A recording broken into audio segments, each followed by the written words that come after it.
Okay, I'm certainly, I think, very far from being out of the woods, but perhaps I'm getting a certain sort of overview of something, and I'm also just essentially suffering from the fact that Metatype 13, the whole sort of uh, false ego complex, sits within a kind of paradox where uh, it's very subtle. It's very sort of um, but I think that this is giving me great insight into perhaps seeing exactly how the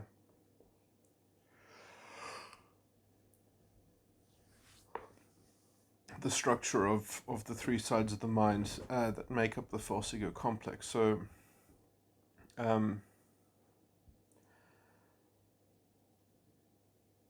the stimulus is interesting because the emotional tones that make up the stimulus, are not related to the emergent response. They're not related to the primary counteroffer. They're sort of off on their own. And I think that they actually correspond with the sacred contract directly. And this has made me mindful of uh,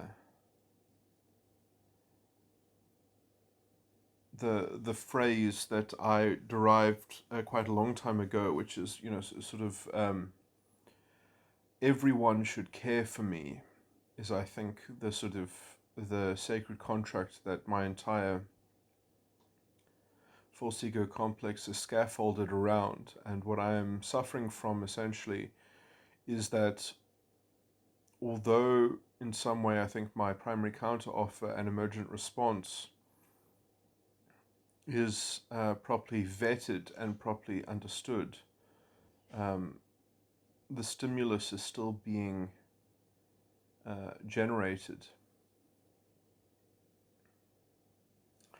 So that is the final boss, is that I'm sort of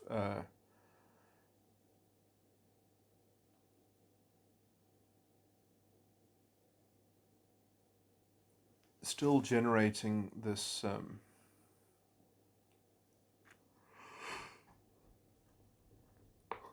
social mask. Um,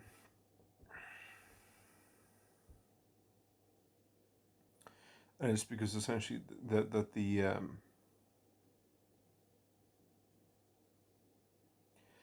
and the problem is that essentially, because of being a metatype 13, that the dynamic of this stimulus is essentially it has a kind of beautiful excuse attached to it, the sort of it has a kind of treachery on the level of dimension 13 that makes it very subtle. uh, if an avatar is confused and rushed, there's a certain kind of elegance there, perhaps, that, sort of, that's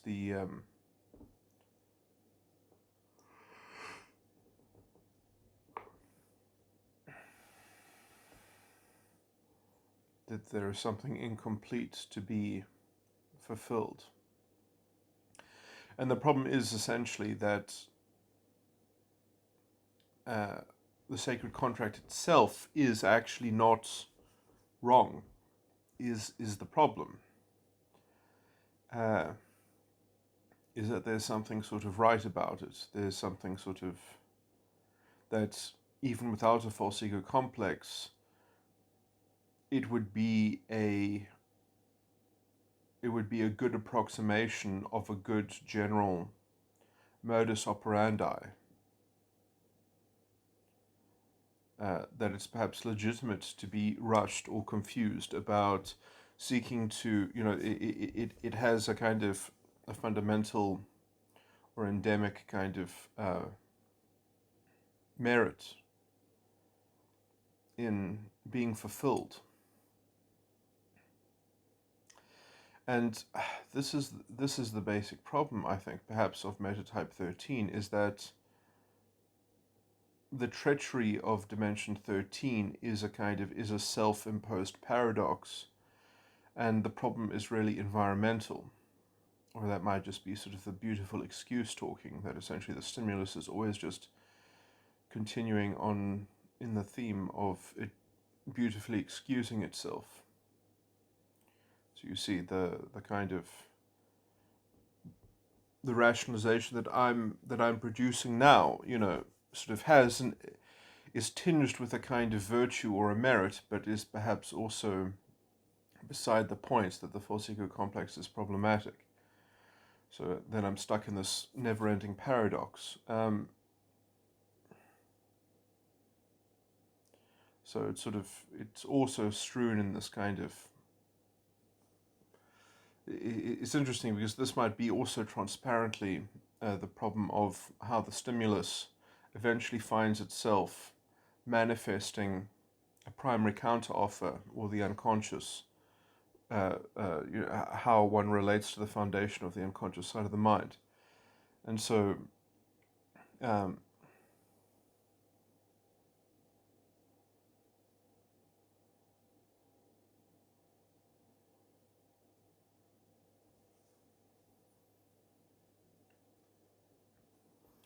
and how the primary counteroffer sort of how the in the participatory domain a new identity eventually forms or coalesces in the participatory domain, in somewhat being as a knock-on effect from the stimulus,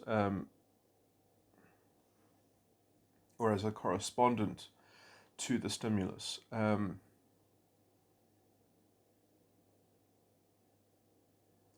And then the emergent response happens as a happy,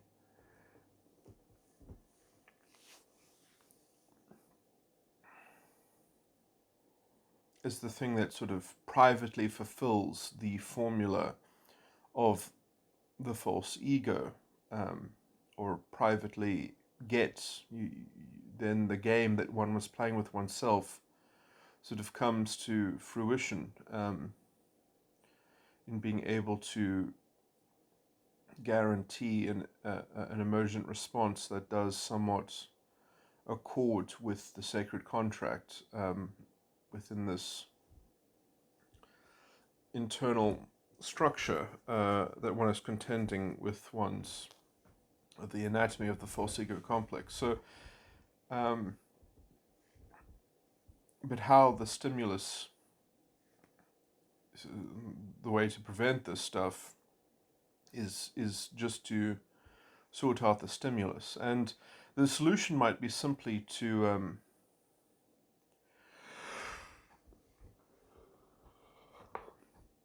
alchemically do the inverse emotional tone.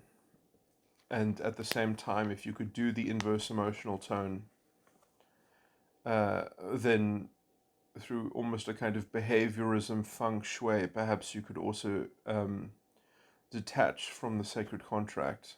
The problem is that itself might have a kind of environmental, that might be doing something or lending something to the environment which might not be truthful or something like that, but does truth really endemically lie with the environment? And in some sense there is an atrophy that the stimulus represents about the self. A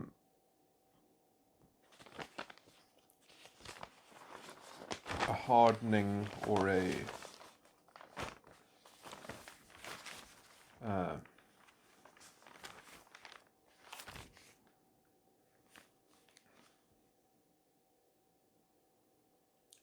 limited range of motion, which is then making the rest of the logic of the false ego complex allowed to happen. So yeah, I mean, that might be sort of the approximate way to solve the problem.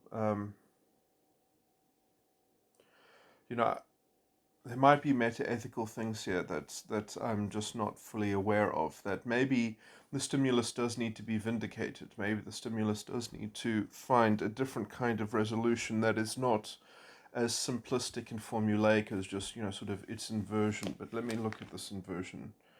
So what would the inversion of would be should over does, which is, what is should over does?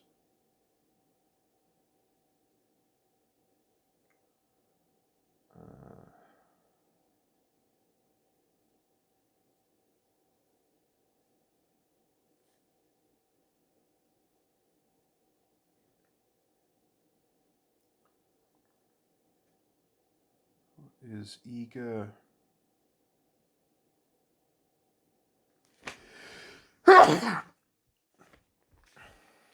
Eager is the correspondent to rushed, and what's the other one? Confused. It's angry.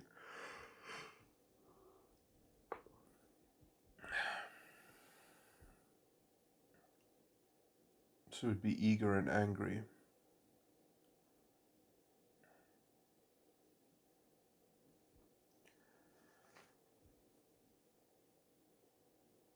Oh, those are very productive emotional tones. So if one cornered one's own stimulus, then perhaps you could, so cornering the emotional tones of your own stimulus would perhaps mean that you could discharge or exhaust one's own sacred contract without involving the participatory and the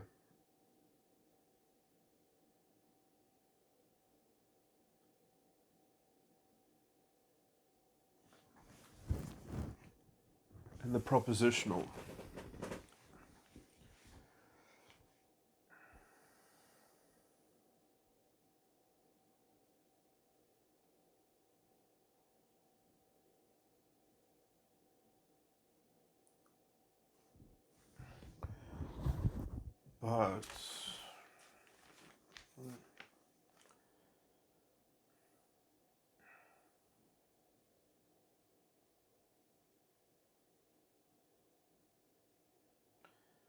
But you would still be sort of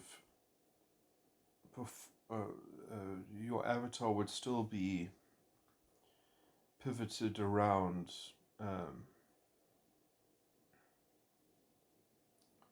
pivoting on the sacred contract. You would still be somewhat typecast, which is, which could potentially be appropriate. The subconscious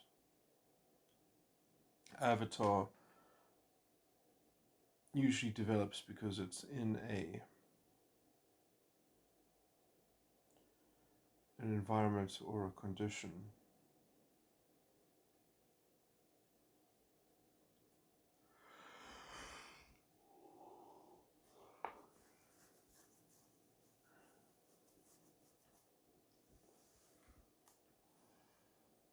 So, the shadow of integrating with the shadow of the subconscious is what I'm saying is essentially the end game, and it's the shadow of the subconscious that's not integrated is what causes, let's say, the metastasized development into taking the latent drama of the subconscious and the sacred contract, either or, manifests as the development of the unconscious or the emergent response,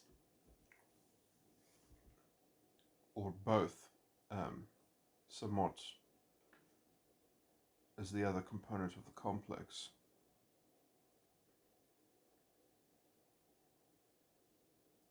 Sometimes it's more the primary counteroffer, and then the emergent response is a subsequent correlated development after the primary counteroffer develops, which is a bit strange because in some of my developmental models, I think maybe the structure, the meta-type structure perhaps develops in the ego first, but in terms of the false ego complex, it might be, in terms of metagram, it might be the primary counteroffer develops before the emergent response.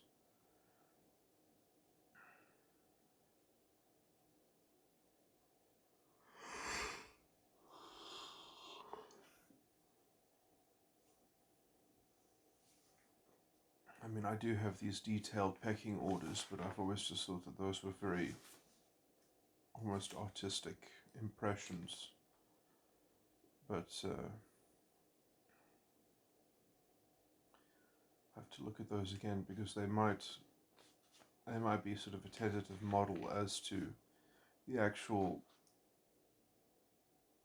sequitur or consecutive system of wiring where these things are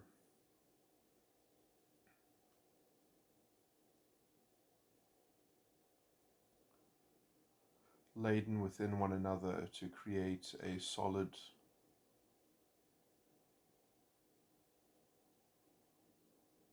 flow chart of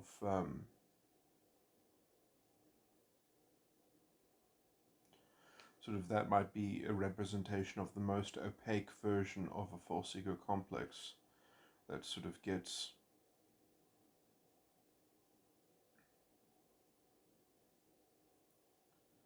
so locked into its own process of self-creation or sustaining the false ego complex.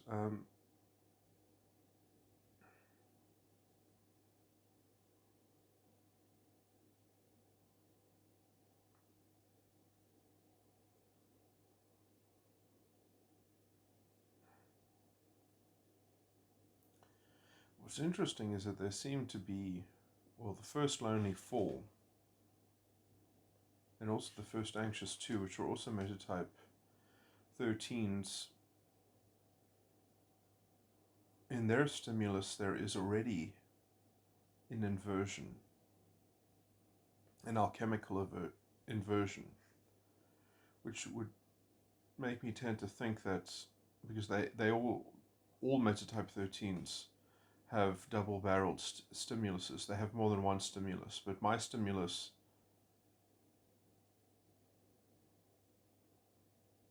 the 2 alchemical signatures are the same. They're not inverted. The other ones, they have an inversion there, which means that either they are, I don't, because I only know the alchemical signature. So either it's, because essentially each alchemical signature just has one ambiguity, but because both of their signatures are the alchemical thing is inverted, I don't know if they are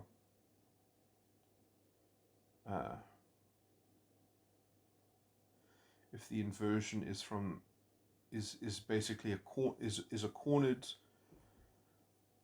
emotional tone with itself, or if it's sort of it's a combination of 2 emotional tones that are not themselves cornered.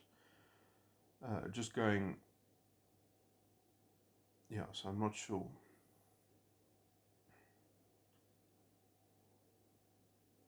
I mean, my first guess would be that it's not a cornered emotional tone, because if it were cornered, then they would be overtly stuck in a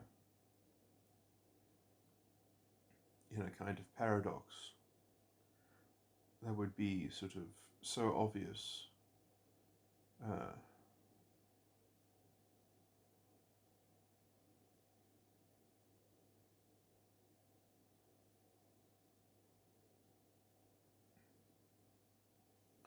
But that might also be consistent with their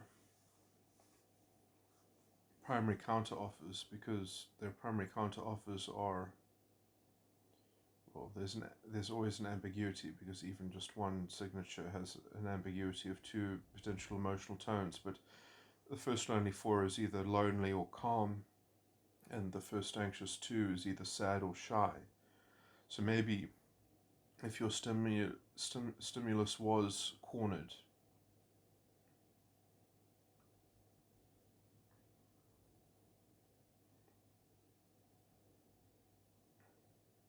anyway, I mean, what I've got written here is sort of, it's written assuming that it isn't cornered, because that would sort of be too obvious.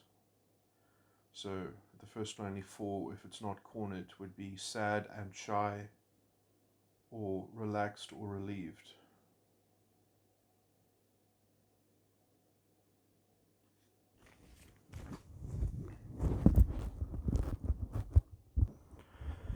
And so the theory perhaps should go something like that. The stimulus is designed for the environment, or it is designed to accomplish something.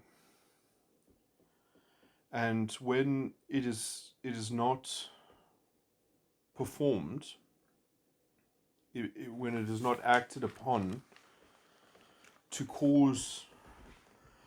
be the effect, the expression of itself being the effect of what it wishes to cause, then it goes on to cause further,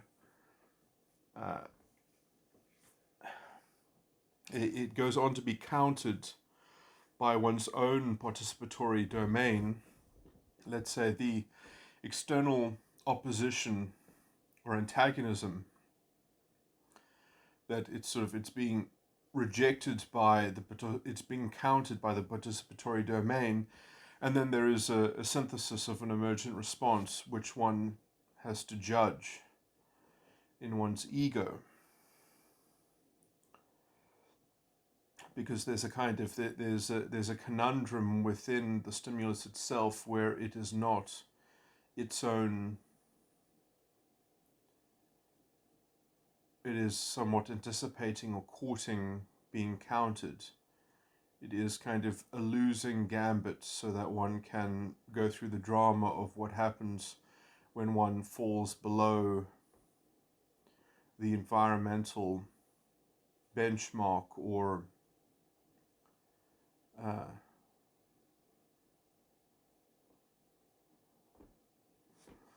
so one is like on purpose being outplayed by one's environment to lead to a conclusion which then one can sit with and one can have mounted in their ego,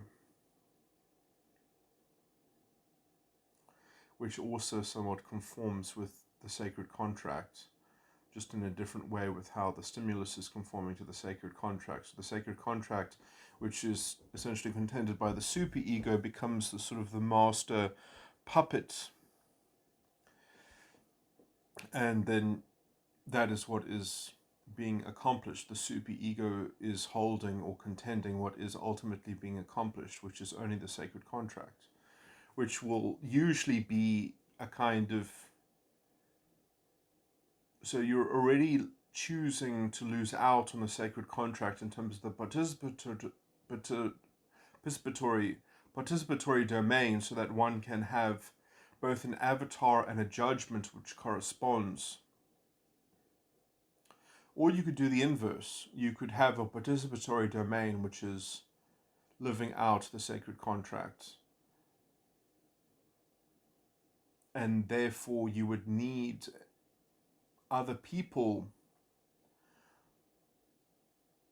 to vicariously be imbued with your ego and subconscious energy, which is, I think, what borderlines are doing. Borderlines are, they have a stimulus and they have an ego, which is just kind of an open bandwidth of communication, an open bandwidth of neuroticism in place of an ego, so that other people will be saddled with their egoic structure and energy, or whatever emotional tone, so that they can try to get them to also sympathetically construct a module which, so that they can have an external vicarious stimulus. So it's almost like the cuckoo bird making a nest in somebody else's mind, out of other people's. So you have to get somebody else's stimulus to sort of weave your stimulus, or be associated, to kind of get their stimulus to already be codependent with yours.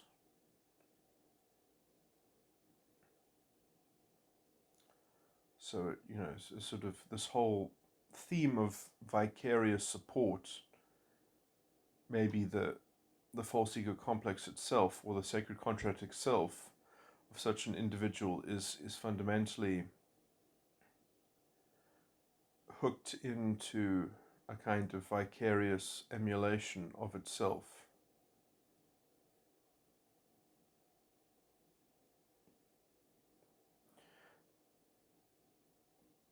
Like my sacred contract is everyone should care for me. Perhaps these people that have borderlines that have a sacred contract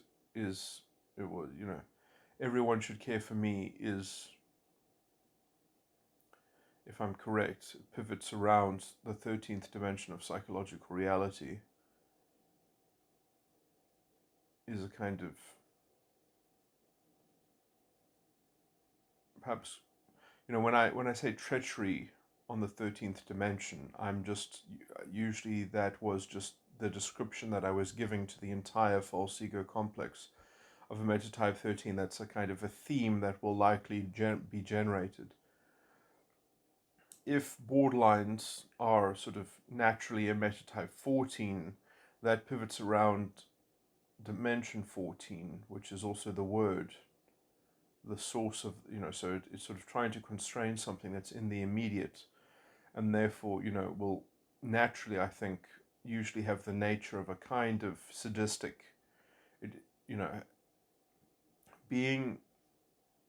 having a false ego complex, which is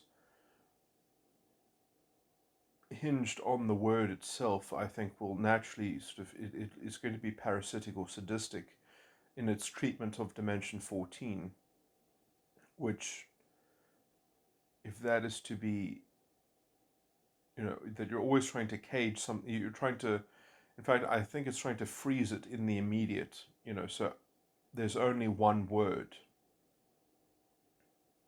So if you have a sacred contract in that dimension,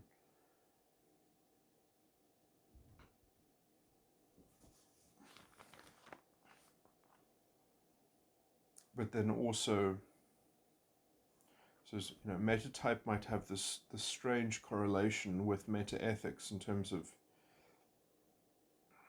it's this, that might be the one element in which some metatypes, anatomy or structure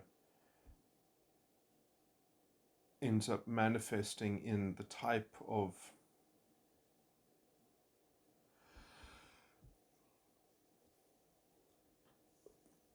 sacred contract, because their sacred contract as well would be placed upon dimension 4.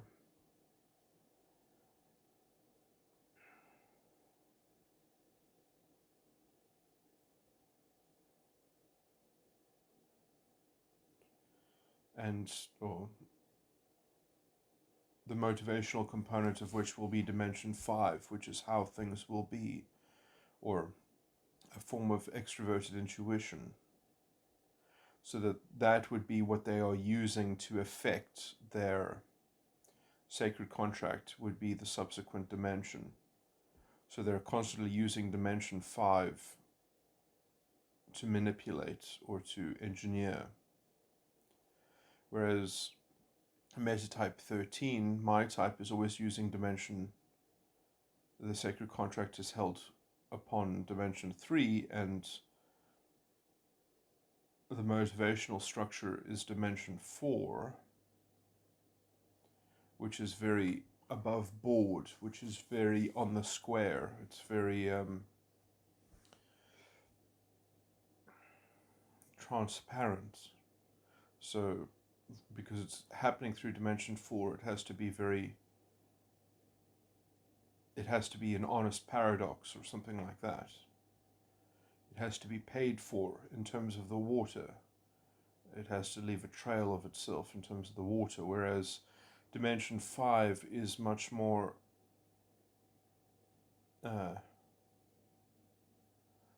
potentially subversive.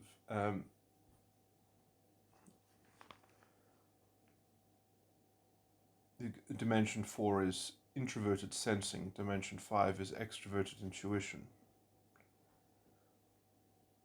Okay, so I think that what I've just said, though, is a nice little way to decode most types. Okay, and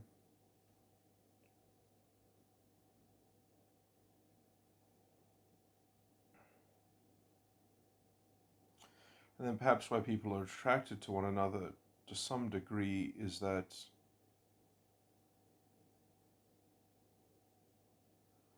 when other people are modeling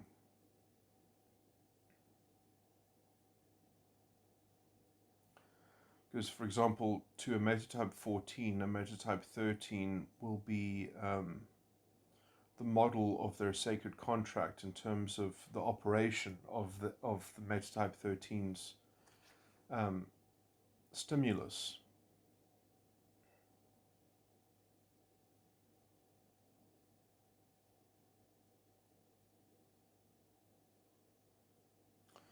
That's an interesting way of looking at it. That the lower typed metatype might be a model of the intrinsic or implicit drama or contradiction or sort of the fuel of generating the identity itself, so it's almost like saying you were me in a prior lifetime, or you were my karmic, this I'm using this as a big analogy, as a giant metaphor, that sort of you were my, like I'm going through a new drama in this life, but you are representative of a kind of a past life, of a karmic bond, and I'm being punished now, or or I graduated from that, but that is the history, my karmic history, which I'm having to suffer for not properly executing in the past life. I'm sorry, I'm trying to use this as like a karmic metaphor of how people can seemingly think that there's insight to be gotten, but maybe there is insight because the formation of the sacred contract itself is almost like the transition from the living to the dead in the formation of the false ego complex. And so, in the development of that sacred contract, you are perhaps engineering a karmic bond that is sort of going through a decision-making process, which is taking on a certain kind of meta-ethical conundrum, and in that decision-making or reconciliation of taking on this clothing, taking on this false script, kind of, one has to resign oneself into how one is locking away this the dimension of where the sacred contract is being placed, and you are locking away perhaps the issues surrounding that dimension and which you can see portrayed to you in a metatype that is one dimension lower to you. And so you can perhaps also imagine that you can sort of colonize that type as well, perhaps, with your own issue, because your own issue is pivoting around the atrophy of that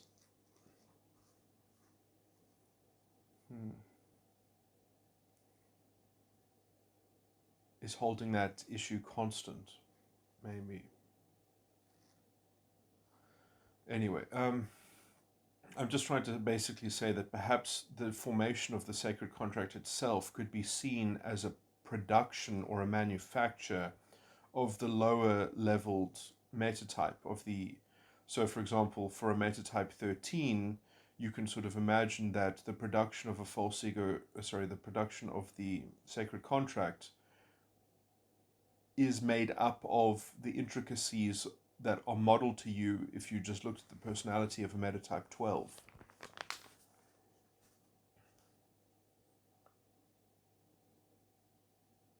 That a metatype 12 is capable of naturally producing a sacred contract, that the conclusion of a metatype 12's life is the production of a sacred contract that a metatype 13 embodies, perhaps. Maybe that's not even a useful approximation, but how some metatypes might use other metatypes as a model for their own origin story, perhaps, as an imaginative extrapolation of their own origin, or the origin of their sacred contract, essentially.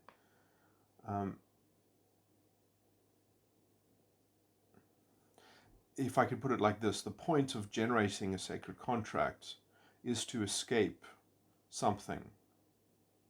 And so essentially, the thing that ended up producing a sacred contract wanted to escape being a prior typed metatype, or a lower level, the immediately lower level metatype. So you developed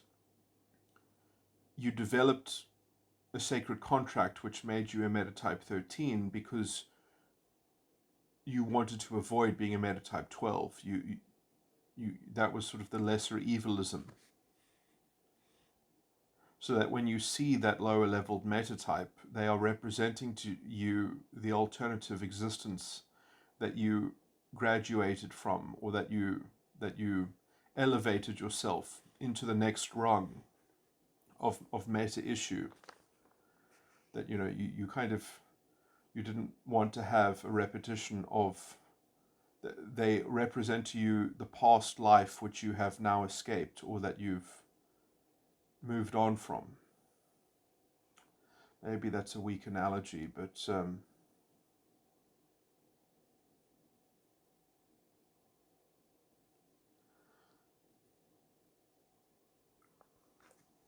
and that's because the sacred contract can be modeled as being perfectly correlate to the stimulus, and the stimulus itself can potentially independently satisfy the sacred contract if the stimulus sort of is completely balanced and corners itself. And in some sense, I think that might be the natural process that thought takes, that people should generate superego, motivation, and structure, and the stimulus should carry it out, and that's the end of that. But if the stimulus fails to carry it out, or fails to represent it, or fails to execute. So, I think also implied in what I just said is that people should have a sequitur stimulus that is completely, let me put it this way.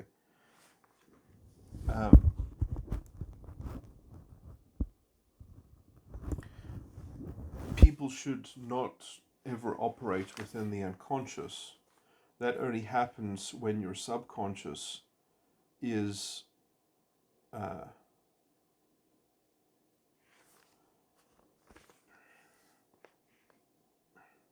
I'm good. This is a bit of an analogy, but it's also might be meta-ethically essentially true, is that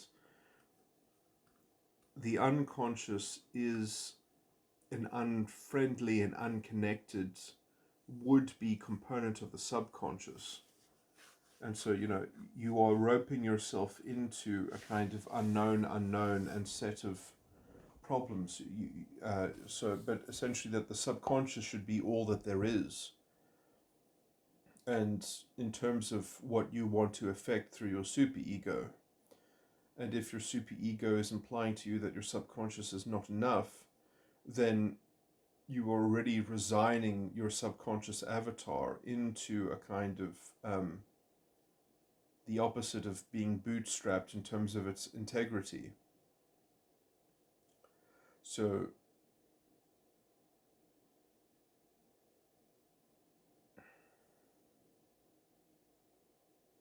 you are forcing a split in terms of your own identity. You're forcing there to be two separate entities and two separate identities that must be tracked independently and are just correlated to each other, but not with any kind of basis of integrity for that correlation. Maybe actually that's not so bad, and that's always true. It's just that if your stimulus was actually balanced within itself or complete within itself, then the correlate in the unconscious to that would be multifaceted instead of typecast. And the problem really is that the primary counteroffer will always exist, but that it should not accord to a particular emotional tone. It should never have an emotional tone attached to it, because if there's an emotional tone attached to the unconscious identity, then it is proof that the subconscious has not executed its permit or its authorized motivation, or it is not moved and changed in accordance with the impetus that was provided by the superego. So it's fundamentally failed. If there is an identity correspondent, so I mean, I slightly misspoke earlier when I was saying that the unconscious should sort of, but poetically or then on some kind of analogy, essentially,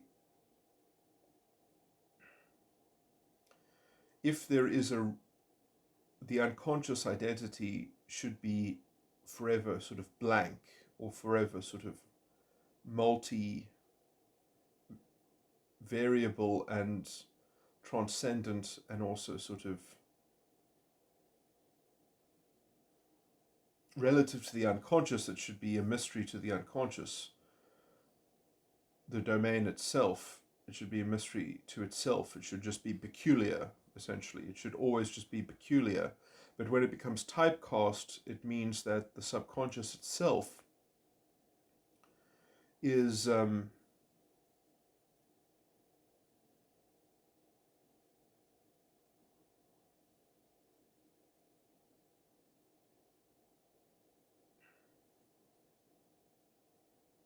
had already relented itself, or it was designed to fail in some sense. It was already sent there to fail, and which means that essentially that the superego is already had already set it off on a as a dead spy, as a kind of, as a fallen, as a false flag, because the superego has already designed and reconciled itself with the emergent response, which means that the superego does anticipate the emergent response perhaps before the stimulus. Or perhaps there are different orders. I'm just talking about the sadvaic process or sequence of events. Maybe tamas, the primary counteroffer, is reconciled first in terms of the sacred contract, and that has to do with the pecking order. Okay, either way, functionally, the point is that the stimulus needs to be cornered, or within itself. It needs to be complete within itself. And in some sense, you can also get a clue as to how it needs to complete itself, or what is the motivation of its fumbling, by the correspondence of the superego child function, but also the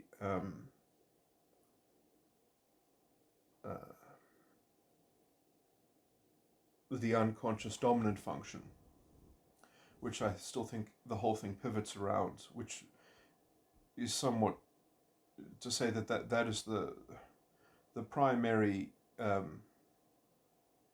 obsession that the sacred contract is constructed from. That's the primary ingredient. So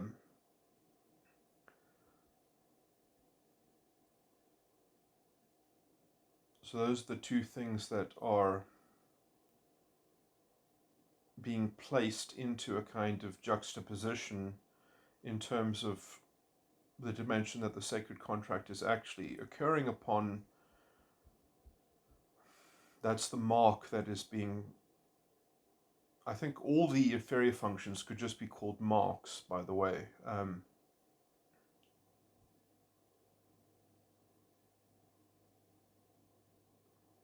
Those are the things that are actually holding the identities of the various sides of the mind.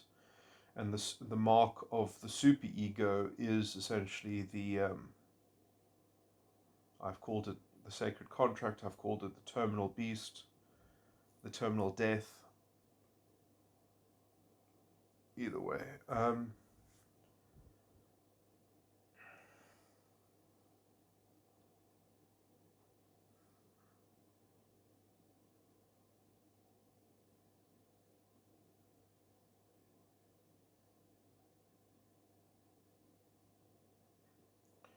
Okay, now I just need to sort of confirm if this is a good idea to... that this is the general solution is to corner the stimulus and to balance it within itself, and then to hopefully discharge the sacred contract, or actually maybe it might not, how that is dispelled might be different in each metatype. Maybe in some metatypes it is correct to say that it should be executed,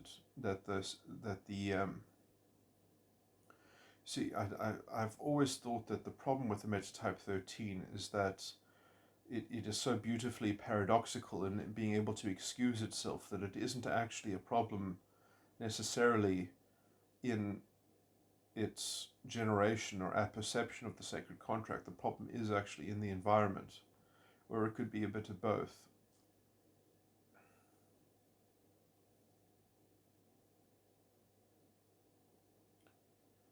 That there are some sins which are not unto death, which are essentially need to be accorded in order for the fire that I was somewhat alluding to in the last recording.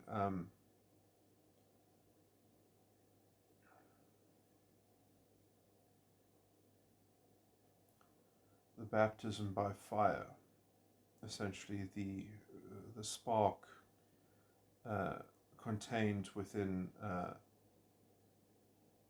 those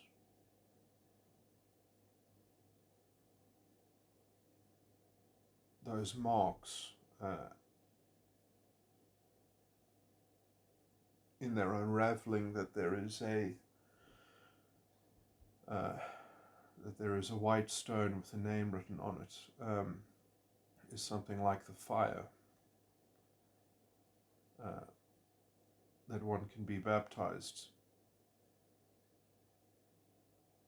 in the name thereof, or from the name bequeathed in such.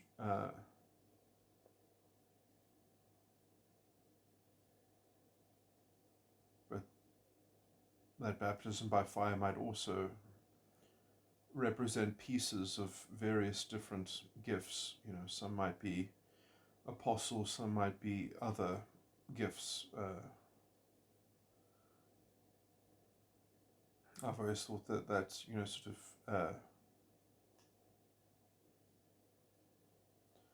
I've always been strewn in a kind of strange juxtaposition. Am I apostle, or am I a deacon? Or there's a strange correspondence, I think, perhaps between the two.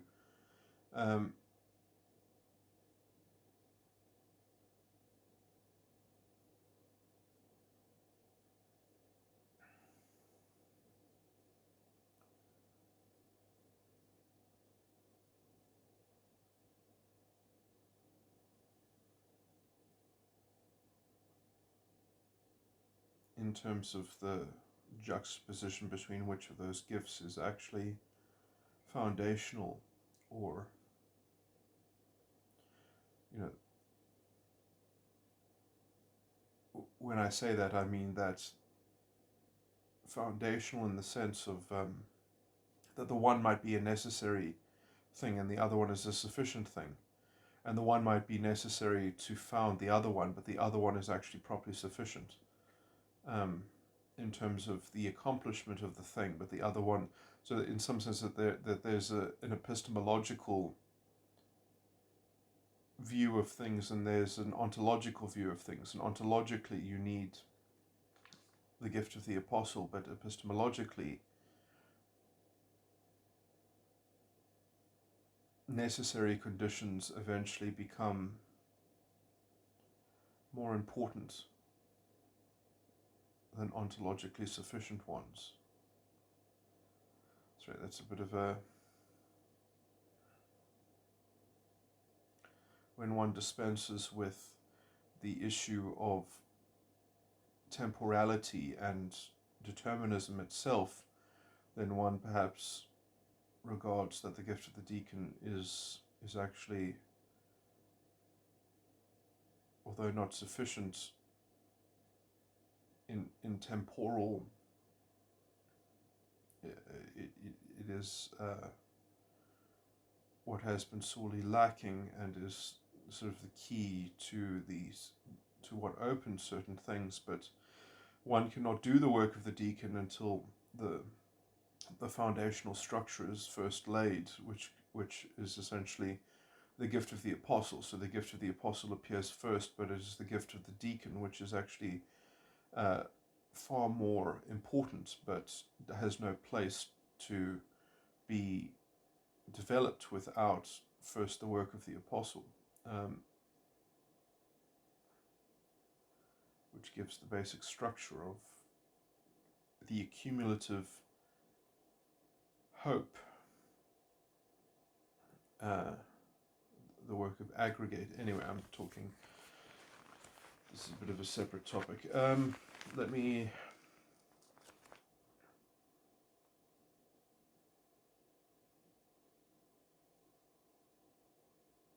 you can perhaps see that this is a theme which exists even within structure, which, you know, at the beginning of the gospel, you know, you might ask, well, who is actually more important, John the Baptist or Jesus, you know?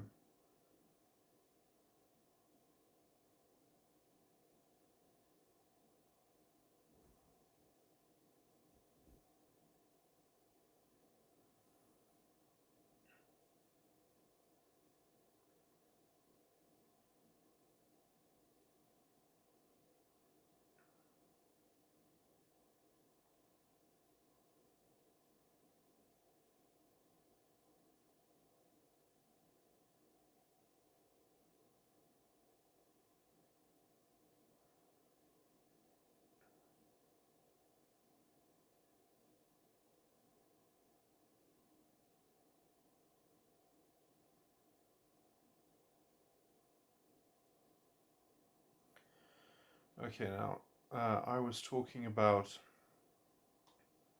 these other metatype 13s that have stimuli. Let me see if...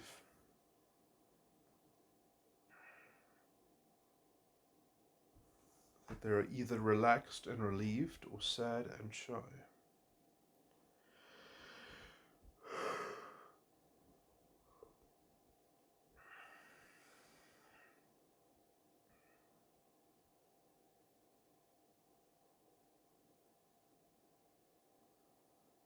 The metatype 13 that I know, I think is relaxed and relieved in his stimulus.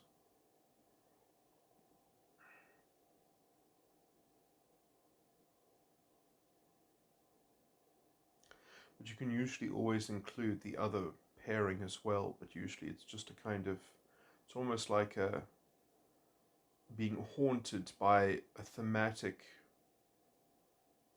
and subtextual undertone that is kind of just abstractly correspondent, and it usually sort of it's like a thematic layer of metaphor which can also sort of be delved into. It's almost like an aura. People can always sort of have thematic auras, and perhaps also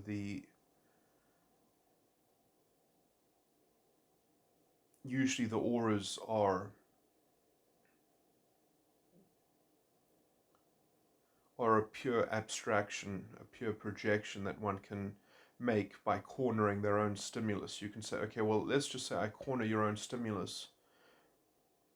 I just imagine that your stimulus is cornered. I imagine the emotional tones that corner your stimulus, and I look into them imaginatively and I say, well, how much unfinished business is there? How uncorrespondent is it with your stimulus? And then I can kind of, by that abstraction, work out the iniquity that your primary counteroffer and emergent response, how far a distance there is in the falling short between the drama of the rest of your false ego complex is with your stimulus. And then I can sort of see how much unfinished business there is in your sacred contract, in terms of, how much of it you've explored and how much of it perhaps you're working towards bringing it all into a conclusion. Sort of how drunk you are in conserving the drama laden within.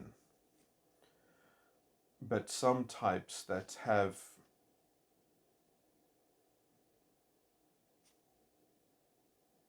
a stimulus that is already alchemically cornered means that their aura is perhaps not such an abstraction that you can imagine with it, but that they are always saddled with that abstraction themselves much more viscerally, because alchemically they've already got an element of each that corresponds.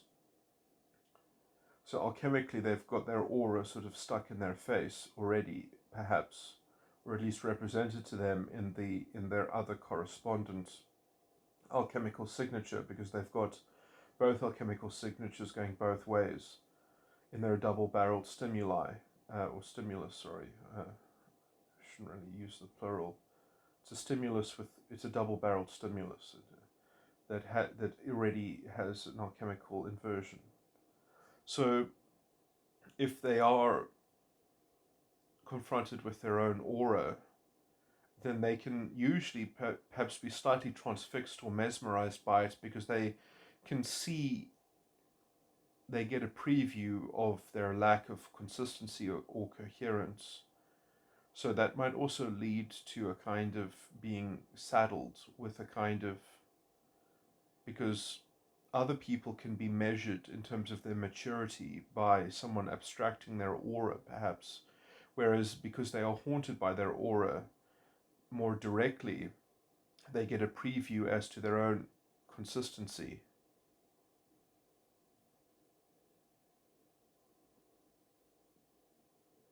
Self-consistency, perhaps. So they know when they are acting out of step.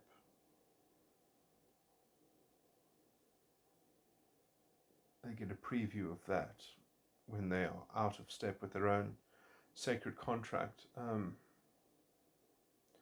So their stimulus might already sort of be quite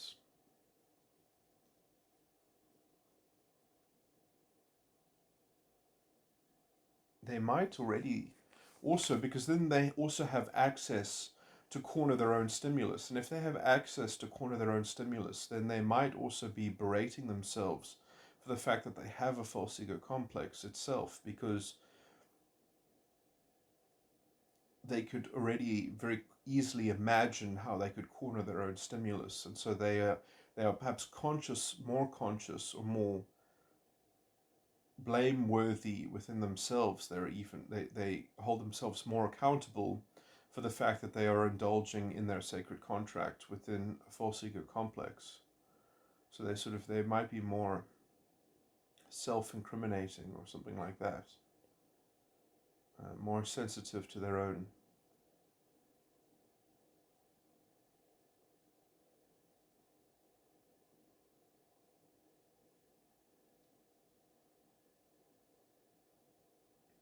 let's say, more ashamed of their own sacred contract, which they have perhaps a deeper recourse and access to.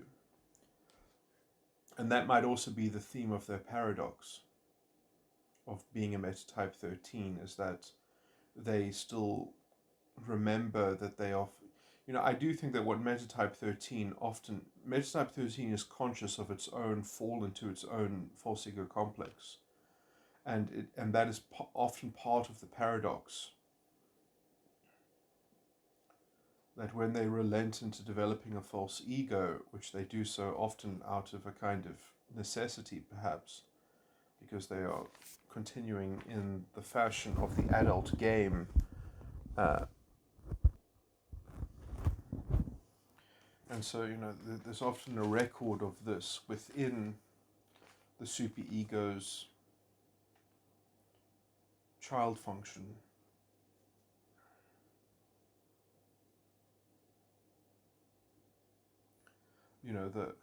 I do think that the superego's child function can be regarded essentially as Babylon the Great, which is essentially built out of the blood of the saints, and it is the recapturing of that, the blood of the true believer, and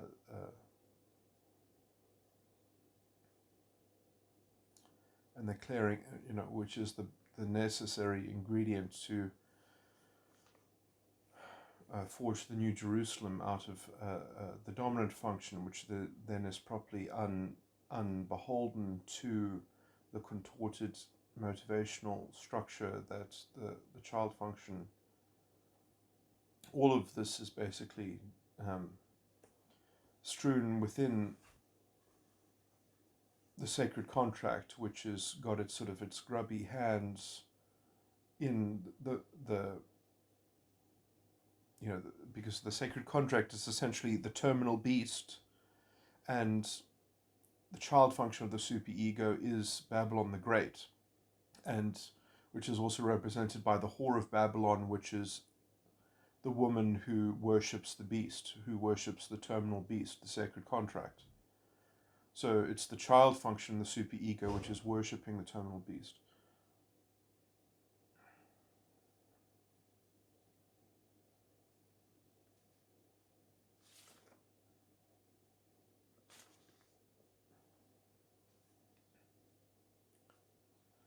And this is all encoded within the child function of the superego, so that needs to be cleaned out.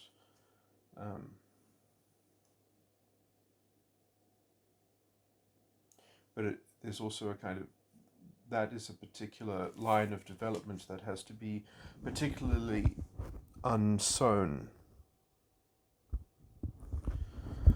Okay.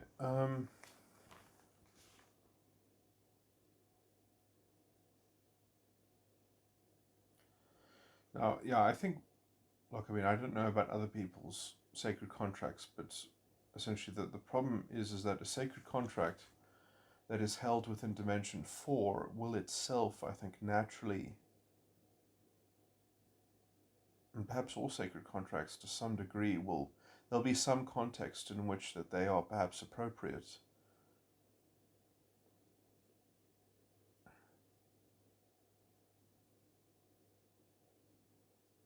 It's just the structure of how they're being engaged in.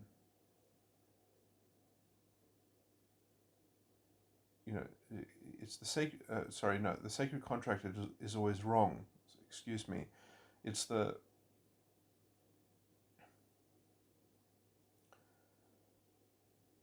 Babylon the Great, which is actually potentially repurposable. Like there's perhaps some context in which the stonework or the masonry that makes up Babylon the Great, these are perfectly functional ingredients. It's made out of the blood of the saints.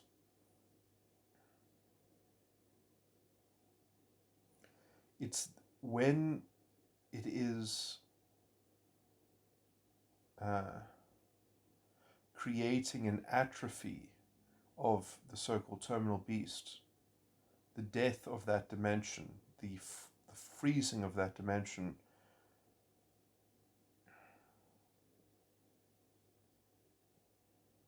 that dimension can no longer be articulated.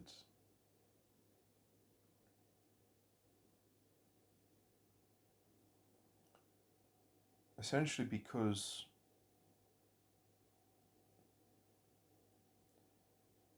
Babylon the Great is generated from nothing.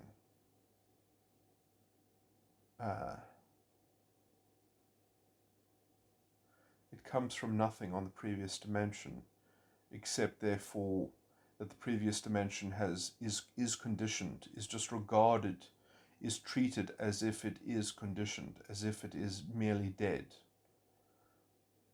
That it has this fundamental imprint, which also implies, I think, the unconscious, or at least the conundrum which eventually leads to a particular identitied avatar in the unconscious, which is no longer transcendent but is colored or imprinted.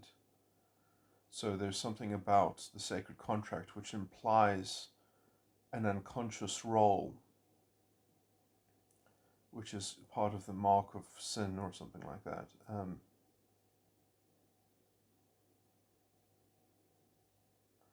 Now, the unconscious as a category still exists. It's just that it should not be identitied. It should have a kind of transcendental or fluid identity, or a kind of dynamism which is alive rather than dead and marked.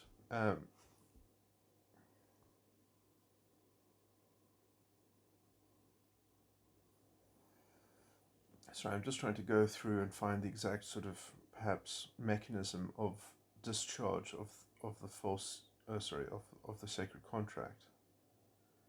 Because the thing is that the sacred contract itself, in relation to the motivational structure of the child function,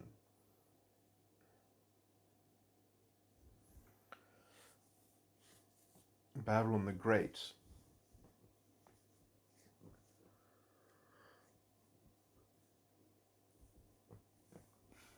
I think it really is in a tiny, peculiar sort of corridor, a tiny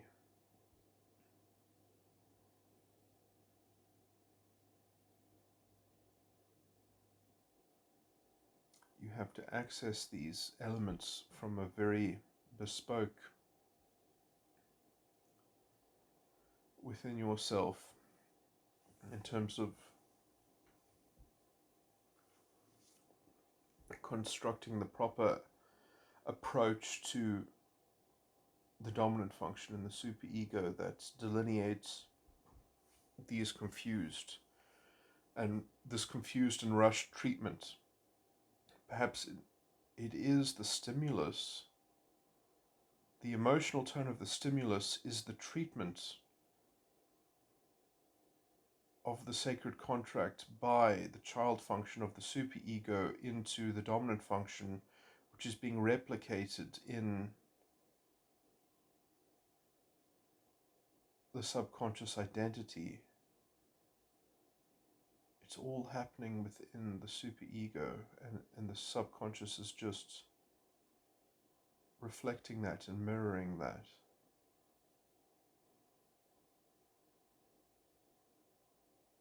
The problem is that if you just purely reframe yourself within the superego, you might just consider yourself a kind of solipsist, or you could consider yourself completely self-contained with an internal locus of control.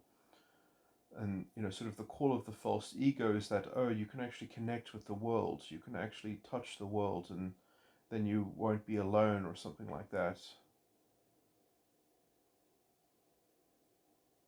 You can be offered a kind of collateral support. So it's this kind of thing that you need to connect with this sort of external unconscious other, that there is no way to access the unconscious and not be alone, perhaps, or to transcend your own. It really is beckoning you to kind of transcend your own eternal life within the dynamic of your own purpose and spirit. It says, no, you must have a purpose that lives on in the unconscious. that is the lie, that is, I think, the underlying current, that is the false prophet, essentially. That is the spirit of the false prophet. But it probably is also connected with the spirit of the dragon and the spirit of the beast. Obviously, I think then the spirit of the beast is the terminal beast, is the sacred contract. But what is the spirit of the dragon? The idea that there can be a mystical presence that transfixes other subconsciouses, that you can impress other people's subconsciouses and impress upon them through the medium of the unconscious, that you can sort of have a dominion of your own, that you can have a specialization of your own. Is that not the unclean element of the dragon itself, that your dominant structures can be mesmerizing and transfixing of other people, that sort of, so that you can vicariously impress yourself by how well you impress others. It's all this kind of, I think that is all of it. I think that is what all of those things are. That it is all within the superego. Those are the three things in the superego: the dominant function of the superego,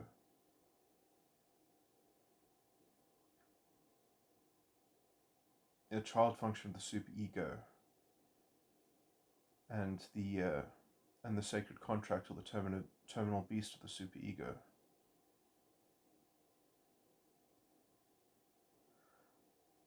It's just that I shouldn't have described the dragon in terms of the subconscious. I should have described it. That's a secondary thing. The primary thing is how your motivational structure is correspondent, how your child function, the superego, wishes to be addressed or be seen by the dominant function in the superego, that it wishes to kind of be seen as a mystical, mesmerizing entity.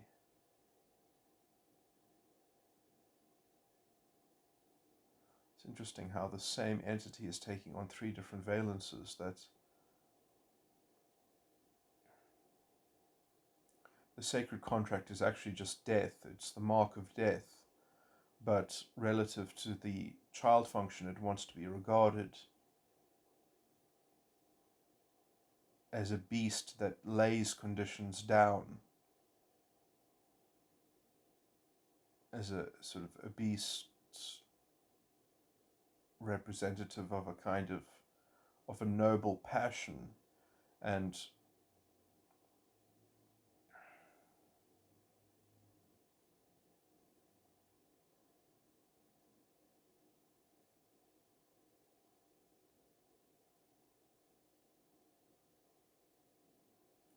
the child function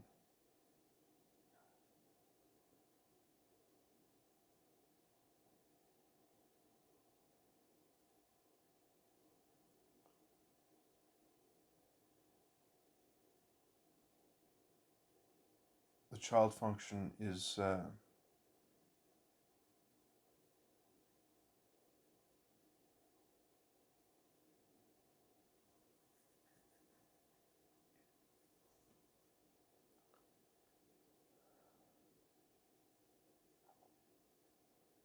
gets to interpret and frame and craft sort of the deed that the beast is driving at, gets to form whatever interpretation it wishes to place upon it. That form of nobility can just be extrapolated at will in terms of the motivation. It's like a unilateral relativism.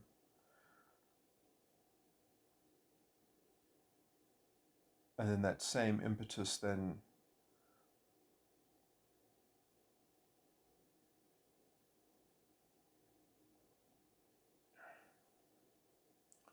is wishing to be regarded as a noble, mesmerizing, transfixing structure relative to the dominant function. So it is the beast in the one frame, it is the false prophet in another frame, that it holds some kind of promise within that impetus that is being interpreted, and the dominant function, it is being regarded as a dragon. I wonder if that's the order in which it's laid out in Revelation: the beast, the false prophet, and the dragon. I think that is the order that it's given in Revelation.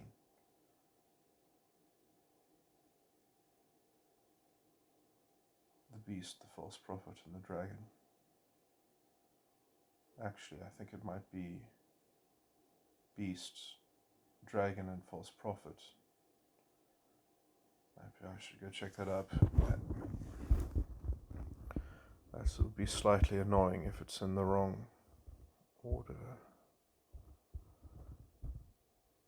So I won't know what I should do with that. Let's see. Search.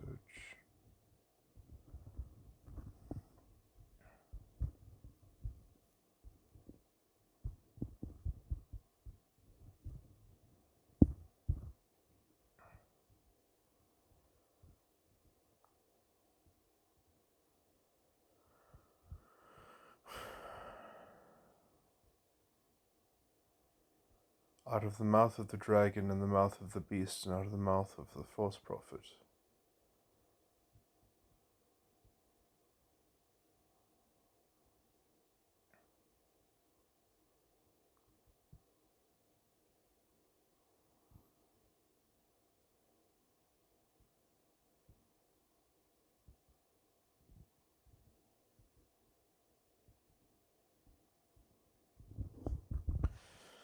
So it is a completely different order, but perhaps that's not really representative of anything, because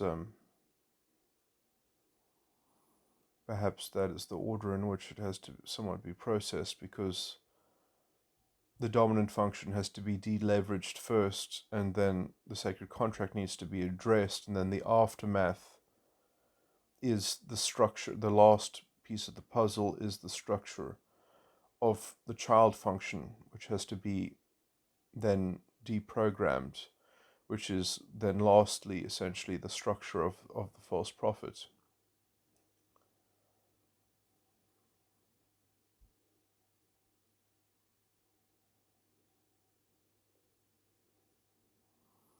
That is the last thing that needs to be packed up. So not very useful as corroborating scriptural reference, but then I guess I've never really tried to use scripture as except just then, as a corroborating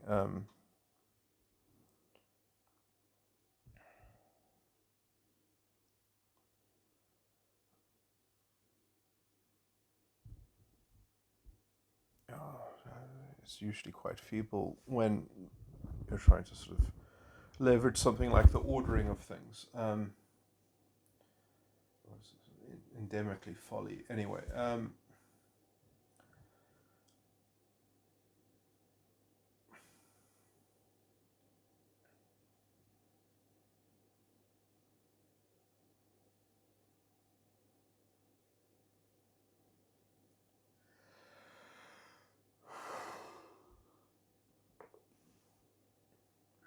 okay, well, I think I've dealt with the subject as well as it can be, and I've gone through some interesting new elements of the false ego complex, at least within certain metagram type structures.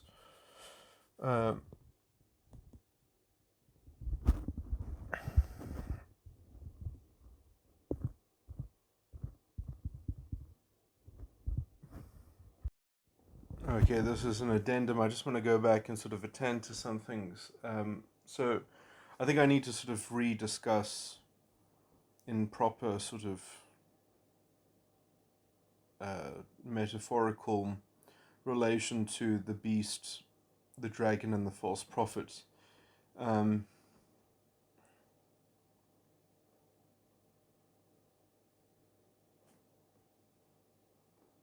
I think that the beast does correspond with the sacred contract. The dragon does correspond, perhaps, with the child function, and the false prophet with the dominant function of the superego. Uh,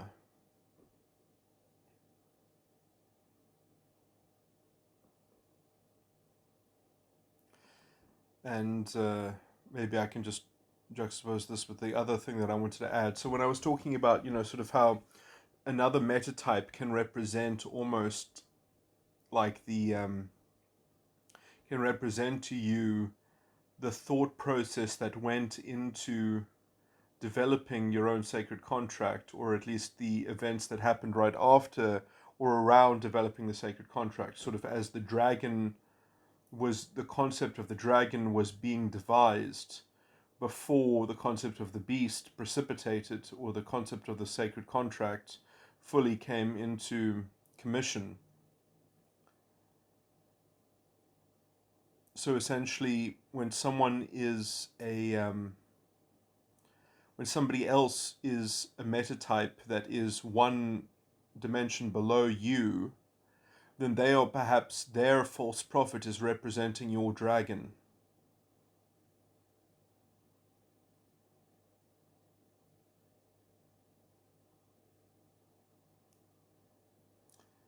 And their dragon is representing your beast.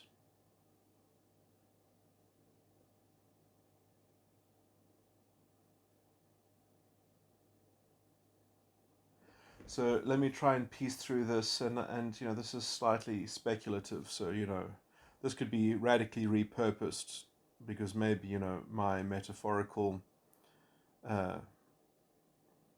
overlay is weak. I'm just doing this off the top of my head. But so let's say the beast is the death, or the atrophy, or whatever, is the condition that one is seeing in the confinement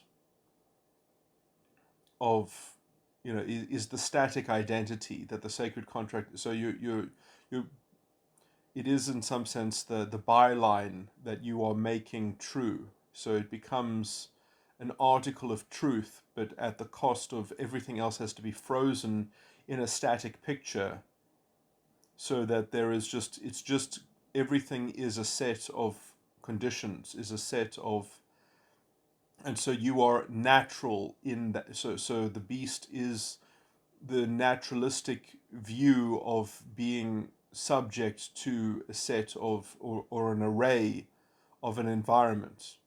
So essentially, the image of the self becomes indistinguishable from the setup of the environment. So in some sense, there's a merger between the self and the environment on the dimension of the beast that corresponds to the sacred contract, or the terminal beast, however it might be referred to.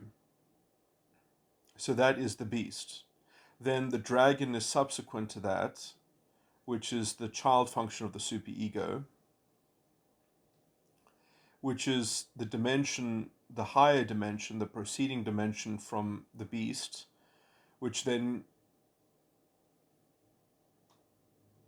there's a latitude of freedom in the subsequent dimension, because the subsequent dimension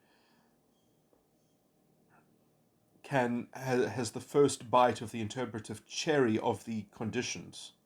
So in the subsequent dimension, anything can be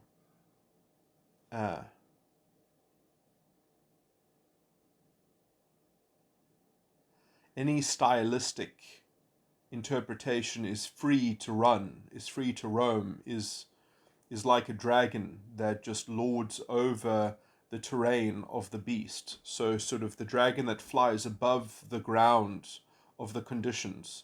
So there's an element, because always the subsequent dimension is the preceding dimension,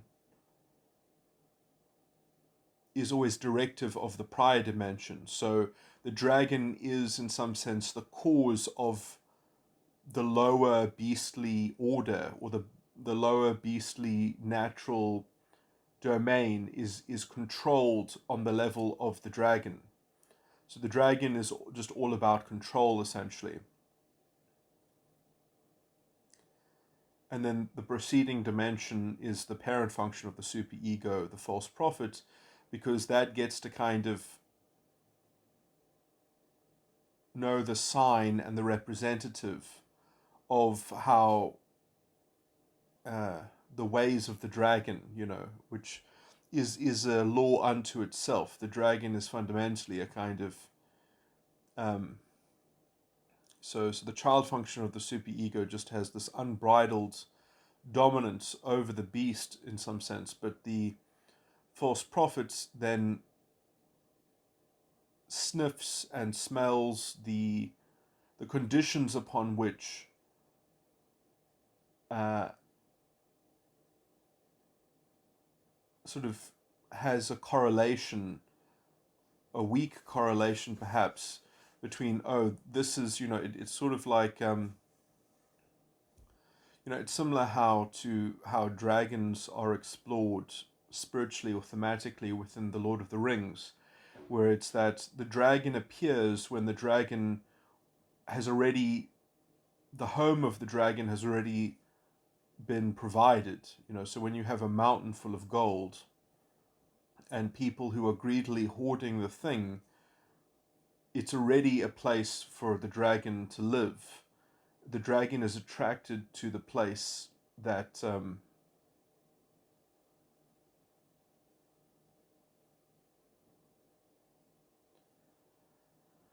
that was already sort of inculcated. So the false prophet is sort of like the surrogate handmaiden of the dragon or something like that, and gets to sort of see the signs of the weather and the signs of the, sort of see a pattern, or try to theorize a pattern within which it anticipates that the dragon is about to direct. Uh, I mean, I guess the parent function is also tracking the death itself, or the terminal beast itself. So, sort of, the parent function is capable of both triangulating the regularity in the pattern of the sequence of the static image, in terms of, so knows all the ingredients that make up the image, and he knows essentially the nature of the thing that controls it from the top down in terms of the dragon, and between those two things extrapolates a kind of a weird correlative, sort of probabilistic statistical kind of, sort of model. So the false prophet is sort of got a catalog of signs, and now I'm sorry, I need to convert this into a metaphor that it actually correlates to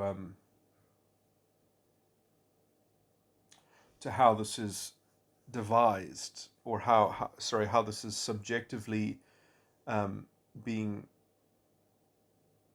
structured into the superego from the first person perspective as it's being developed, because that's the important thing to retrace in terms of undoing it and placing the false prophet in the lake of fire, which I still think is when you reform the child function of the superego, it becomes the lake of fire, and that already prevents the false prophet. So in some sense, so if that is correct, then essentially you are reforming the dragon in such a way so as to contain the false prophet, or the propensity of the false prophet. So you're not perhaps doing that on the level of the beast. You're not fixing the beast, because the beast is just a kind of, it was already an utter deception, was already just a hollow structure. So you can't argue with it, you can't break it, because it wasn't true or untrue, it was just an illusion, but it was how the dragon was relating to it that made the beast true or untrue, or something like that. So you can't sort of defeat the beast on the level of the beast. You first have to kind of clean up the dragon. and prevent the false prophet.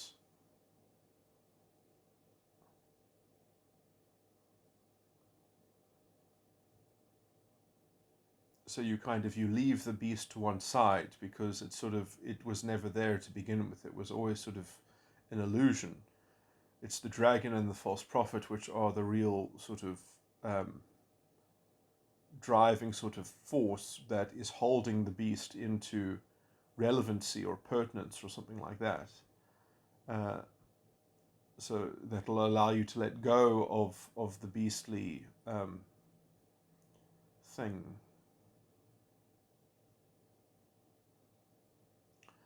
So the dragon, I guess the dragon is also perhaps symbolic of the solution to a primal hurt. That it is the control which lends support to being able to shield you against something. And then but the problem is that the false prophet doesn't control the dragon directly, only sort of indirectly. It has to kind of learn about it, and its knowledge is always false, and it's never perfect in correspondence with the beast and the dragon. So it's always a bit of a pretender. I wonder, in the formation of the sacred contract, which is deeply connected with the beast itself, that there might be sort of different types of beast, which are in some sense, in the same way that the sacred contract can itself be more attuned into being produced by a certain meditation on these three things in a different priority. That, one can start with being enamored with the false prophet, and then with the dragon, and then with the beast, and then the beast is made up of that particular kind of stylistic set of ingredients in that kind of priority. Or it can be some other chain link in terms of how the beast, so sort of there might be sort of a sub-variety of beasts within particular false ego complexes, which is why you get perhaps a stylistic manifestation of why some people are sattvic, rajasic, or tamasic.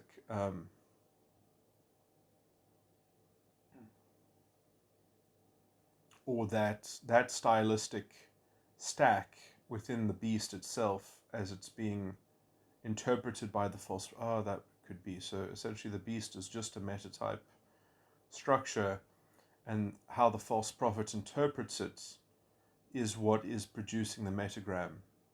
The metagram component is being weaved by the false prophet, by the dominant function of the superego.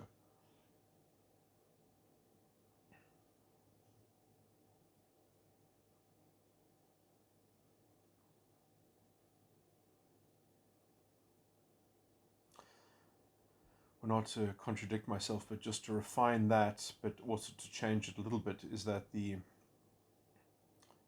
perhaps the beast is nothing, it's just an illusion. The dragon is the metatype,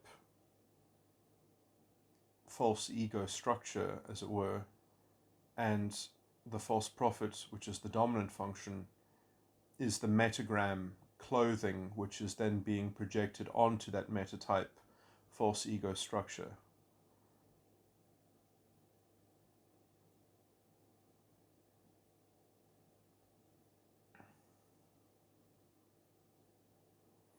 And the false prophet essentially has to model itself on top of the dragon.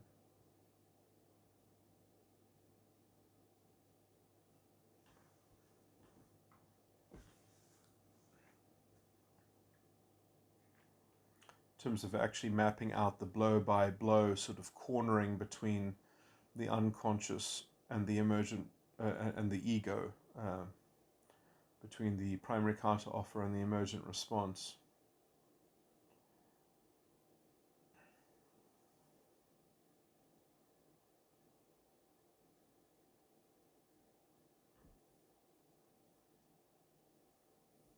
And the dominant function, and the child function of the superego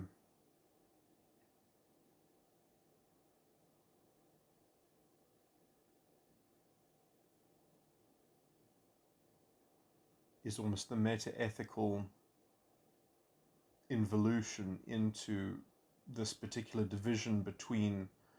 Oh yeah, so I wanted to also elaborate on how I didn't finish this point, but essentially how I was just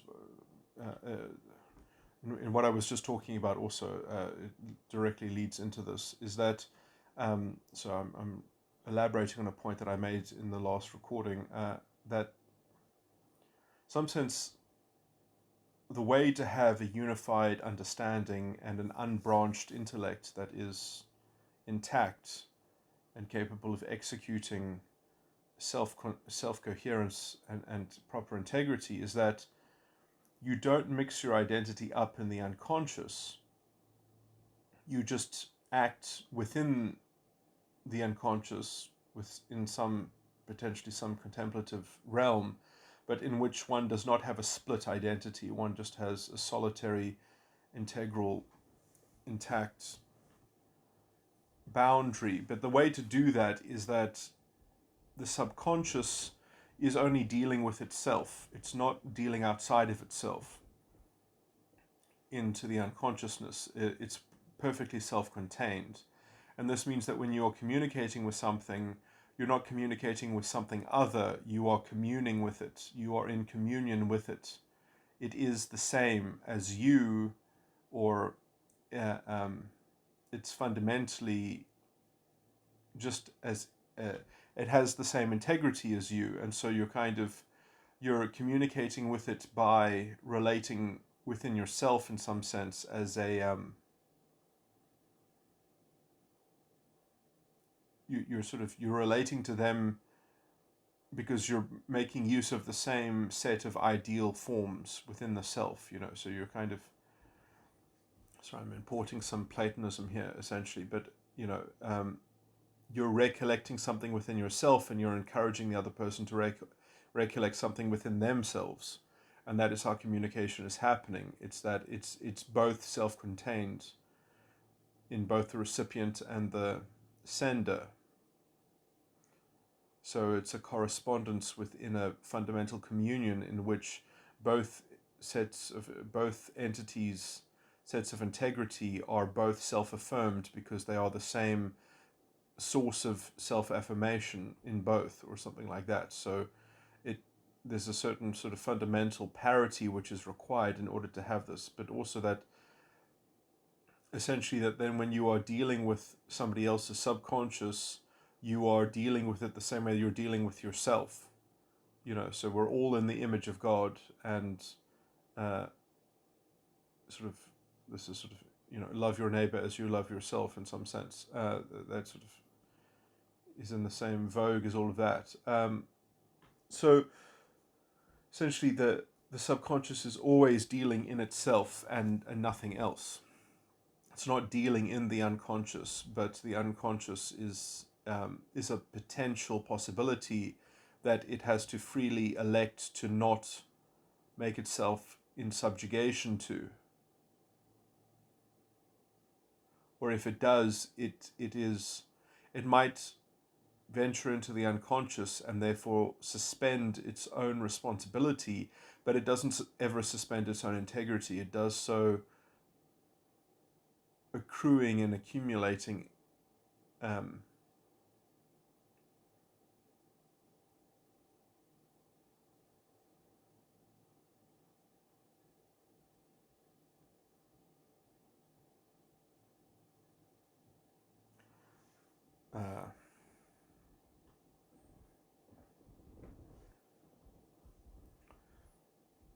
its own story, which still is kind of like a golden thread of its own integrity, even as it's going through like a complex of responsibility that is being jumbled up slightly, or slightly convoluted, or twisted, or tied up, but that thread can still be unentangled, and let's say the golden thread is still extricated and leads one back to the original intention, the original purpose, the original condition of the word, in which it is itself completely to blame, as it were.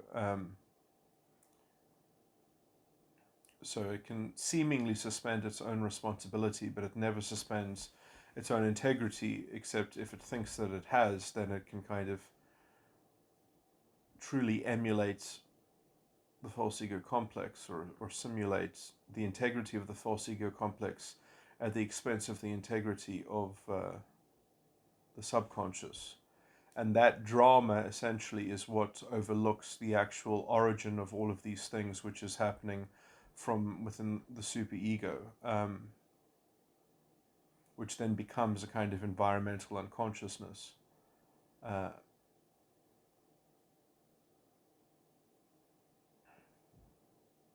Or operates as such. Or an environmental shadow, rather.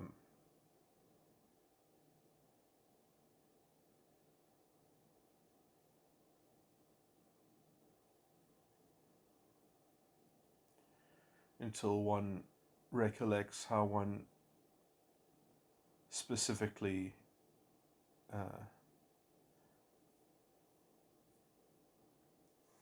constructed those pathological entanglement with the environmental shadow. So the superego holds the potential to get oneself mixed up into a kind of environmental shadow or environmental unconsciousness.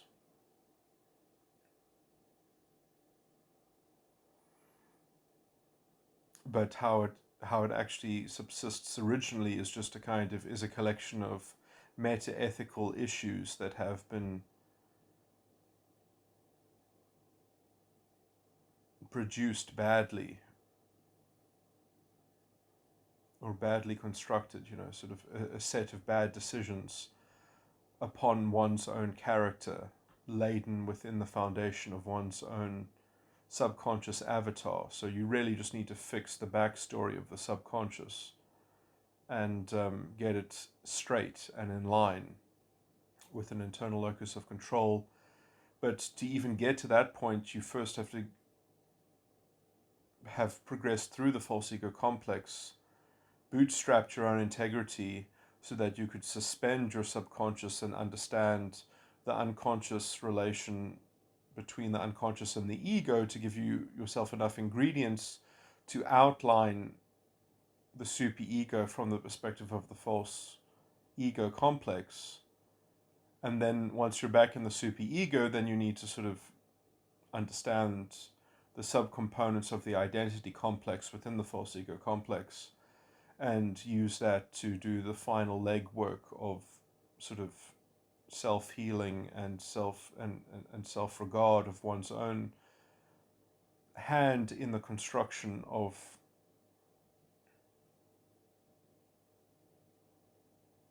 the cause of generating the false ego complex from within the superego, which is essentially, sort of the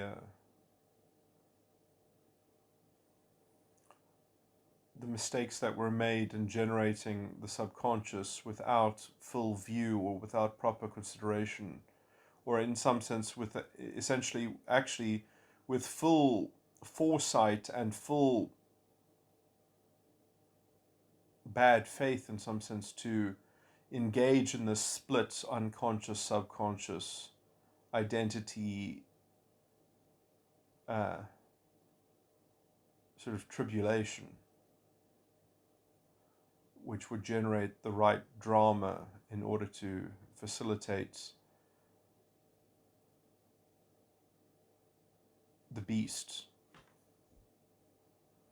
So it is, fundamentally it's just that you're intricately engaged within a formula that ends up rendering the beast, that ends up delivering the beast, but the beast is just an illusion, and you have to stop the mechanics that go about rendering it. But you have to do that, you have to retrace your motivation and your conceptualization of yourself in the development of these structures in the superego, which ended up generating the structure of the false ego complex and its myriad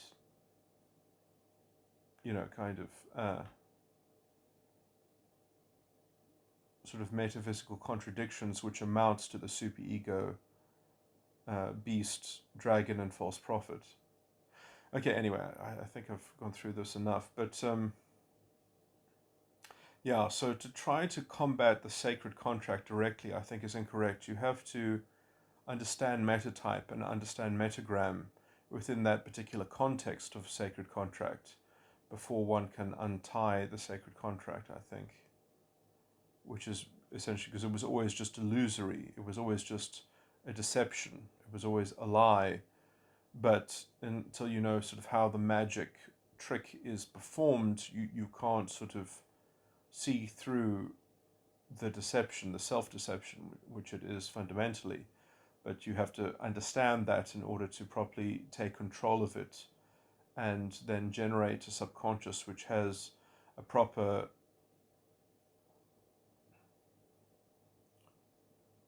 active and living responsibility, as it were, over its own condition and its content. And when you know that, then you are free and also engaged in eternal life, which is propagated within your own spiritual activity, as it were. Okay, so I think that is the general solution of the false ego complex. So yeah.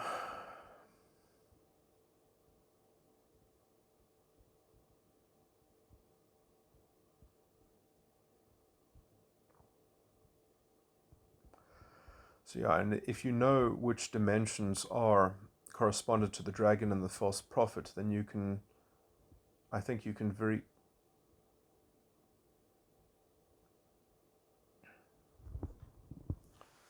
then I think that you can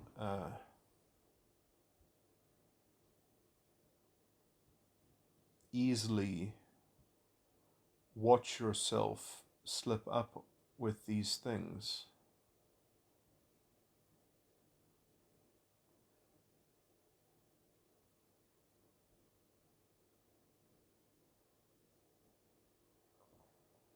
Or you can watch how well you're achieving self-coherence and integrity or not.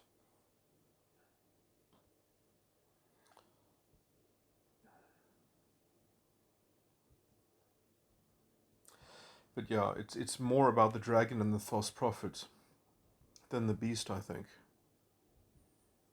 But that might be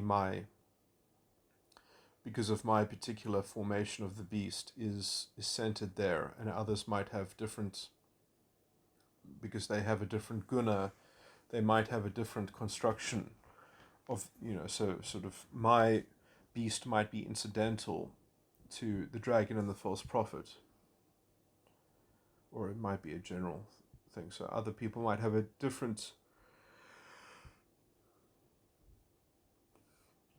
sort of set of undoing this complex of contentions. At least in my case, it's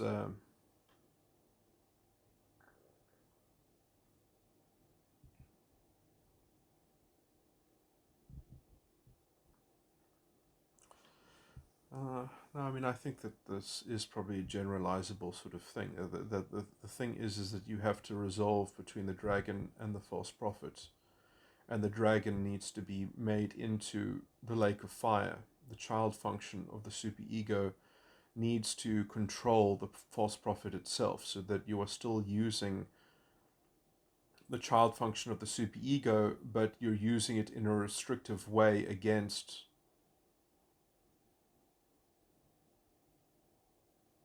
the false prophet. The thing that is making this not awkward, but is that just within my model right now, I have always usually associated the false prophet to parent functions, and what I've just gone through quite a bit leaves out the parent function of the superego, and I don't exactly know what the parent function even does then, if I'm associating the false prophet to the dominant function of the superego.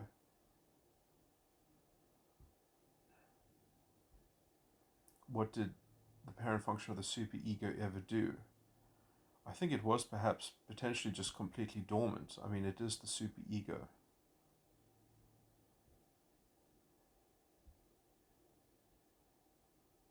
You know, it was maybe this is why the unconscious side of the mind in the false ego complex was, never, didn't really obviously, from the unconscious perspective, isn't really obviously connected to the superego, because the parent function in the superego is pretty dormant. That its structures are all emanating from the child function and the dominant function, and its parent function is just sort of, perhaps I'll think of a better way to sort of describe it, because in some sense maybe it's just sort of, it contains a preordained kind of drama, or a collection of sort of an anticipated full set of drama. Maybe it's the prophecy that the false prophet sort of could be said to be uttering into whatever happens. So sort of the superego itself gets to end up rendering a relatively dormant parent function, which is so sort of is capable of, is the snake eating its own tail, that the parent function of the superego is sort of so self-contained that it's just kind of, it's roped off. So that is sort of, it is the tree of life which has been, which is stolen away from, it's kind of, it's missing in action, sort of, it's lost to the world, it's lost to the fallen self. It has the cherubim with the flaming sword that turns every way, that is keeping the way of the tree of life. So it's just, it has been stolen by the false prophet. The parent function of the superego, which would be the tree of life and the cure to everything, has been locked away because of the actions of the dragon and the false prophet. And that it's sort of, it's never accessible. So maybe it stays the tree of life, but it's just sort of, and what is left in its place is kind of, it is dreamt about, or it is touched only in its much, in a corrupted form. It is only accessed through a corrupted form of the knowledge of good and evil. So actually the parent function of the superego might be essentially the knowledge of good and evil, which is seen as the kind of, as the fully laid out prophecy, which the rest of the false ego complex is following the script of that dichotomy, or something like that, is generally following the marching orders from that substituted tree of life, which is the knowledge of good and evil. So the rest of the false ego complex is just is a serpent in the image of the serpent that crawls with its hunger against the ground, its belly on the ground, tasting only dust, in a strange. Anyway, because it's sort of been adopted by the image of the serpent, it has to camouflage itself according to the knowledge of good and evil. So that's sort of, so the parent function is almost like the image of the serpent, in that it is the uttered prophecy of, which comes in the form of the knowledge of good and evil, and it in some sense is the roadmap, which then produces a new identity, which is like a reproduction of the death. It's a subcomponent, but a reproduction of the terminal beast, but in the context of a subconscious. So what follows from the parent function of the superego is, okay, so if the parent function of the superego is the knowledge of good and evil, then the subsequent dimension is a kind of is a new identity or a new death.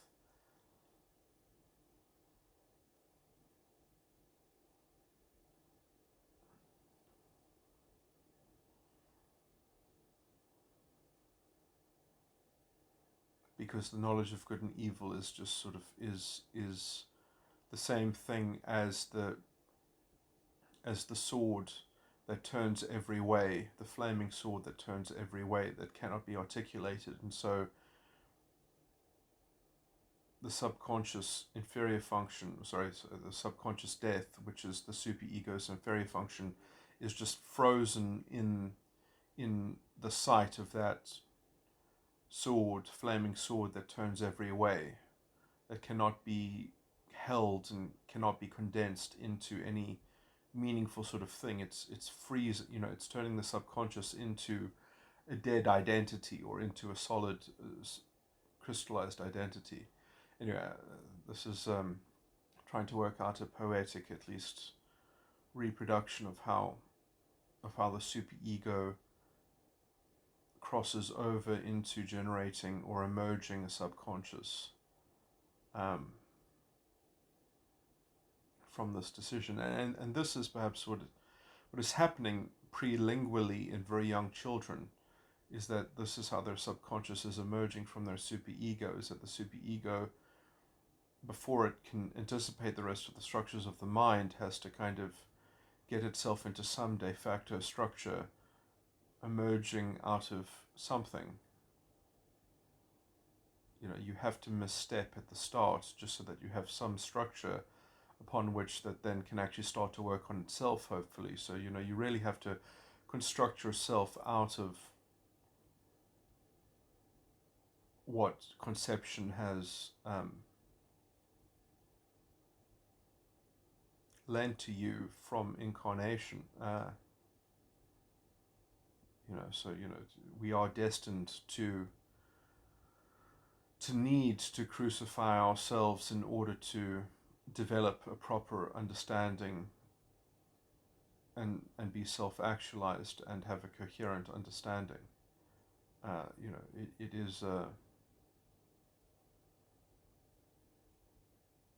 It is something like a kind of hero's journey, but it also requires properly understanding the whole scope of the terrain. Okay, so and this already has essentially been somewhat discovered and modeled out within religious mythopoetic. Religion, I've always considered religion to be the original study of the original study of psychology. Anyway, okay, so I think that now I have completed the structure, so that's great.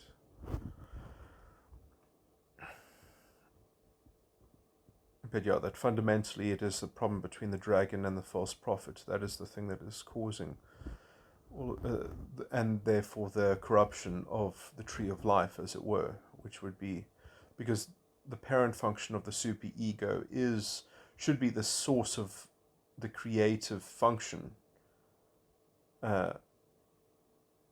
should be the source of creativity, but creativity also has to be responsible, and obviously when the tree of life is substituted by the knowledge of good and evil, and it's being responsible to the false prophet and the dragon, then obviously then the subconscious is going to have a fixed identity. It's going to be a typecast identity within a particular emotional tone, which is being somewhat directed by the false prophet, in a structure which is being directed by the dragon, essentially, in a meta-ethical bind which is being directed by the dragon, and a particular script which is being devised by the false prophet in terms of its metagram valence. So, yeah, you do need to kind of solve for both of those problems simultaneously, because having a meta-ethical solution is not good enough if you don't know all the types of script, all the types of typecast, all the what are they called, the tropes of performance and countervailing emotional, you need to understand the emotional tone, the creatures, the four beasts, that surround the throne of God, the man, the lion, the eagle, the calf, kind of, the 24 elders, as they're sometimes, I think, are bound up in the four field circuits of emotional tone, cognitive. Anyway, yeah. Okay. So I need to make also more content about explaining the contents of metagram circuitry. But I think now I've got a good overview of all of these things. Now I think I've got a good top-down picture of what the whole roadmap sort of is. So now I can more confidently go and embellish the details and present them in a way that I can have more confidence in, rather than trying to talk about a theory that isn't complete from the top down is potentially quite risky, essentially. Okay, so that's it, I think. So following from my last recording, this would also mean that essentially when you're talking to a person, you're talking to a dragon and you're talking to a false prophet simultaneously. And I don't know how fixed their configuration or style is, but I think that therefore people would have that fundamentally the false prophet would be the use of a master formula, and the dragon will be a certain meta-ethical treatment. And between those two, there might be a variety in which maybe the dragon is more preeminent than the false prophet. And so depending on, let's say, the actual content of the sacred contract, perhaps, and how heavily it's weighted towards either the dragon or the false, predominantly the dragon should be the main source of control. But essentially, if the dragon wants to change the content or modulate the content of the sacred contract or the beast, the conditioning, to change the conditioning, then you might get false ego complexes which are riddled by a capricious dragon, which is causing a kind of vacillation between metagram presentation, or perhaps at least within the ambit, because the false prophet itself is only a master formula of circuitry, of alchemical signature, but not of the use of specific metagram, emotional tones. So that there is always a kind of a scope of variability which will either be fixed by the solidity that the dragon represents or the capriciousness that the dragon represents. And so some dragons might allow for a more, let's say, disruptive false prophet permeation or permeating from the script, because obviously if the knowledge of good and evil is on some descriptive level a product of the false prophet, the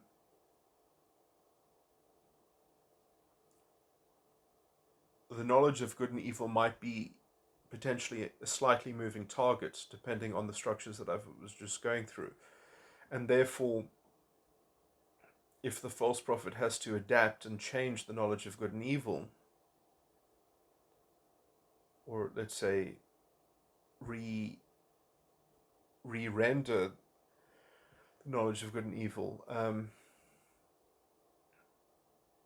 or the picture of the knowledge of good and evil changes, which then, in some sense, epistemologically, from a epistemological thread, it probably runs in reverse, because in some sense, the knowledge of good and evil will dictate the image or how the false prophet is regarded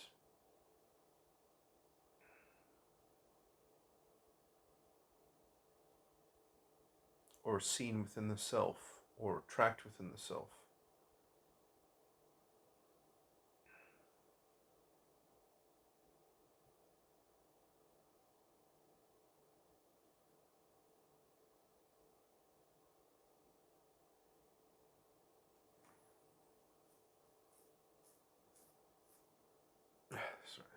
this whole thing is slightly confused, I guess. But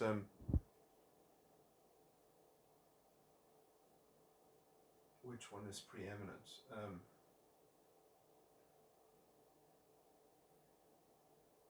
No, I think that this is a real structure, which is why it's breaking the rule that the higher dimension seemingly directs the lower dimension. Here, the lower dimension is inducing a structure on the higher dimension. So it is the false prophet that is the active agent, as it were, of this thing, which is seemingly authoring the knowledge of good and evil in the subsequent preceding dimension.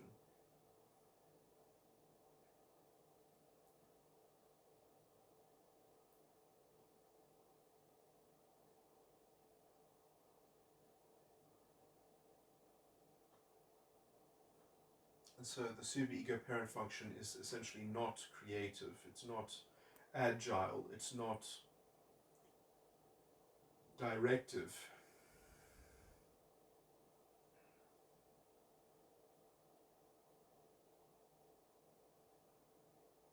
It's a kind of chaotic slave. And that chaos cannot be seen how it can be wielded. And so it appears as the flaming sword that turns every way, and that it must just be regarded as what it does, or how it looks, or something. It must just be accepted or taken as it is. But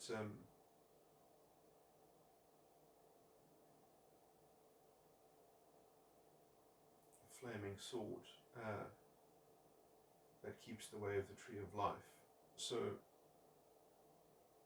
and the only way to really gain access to it is to turn the dragon into the New Jerusalem, essentially.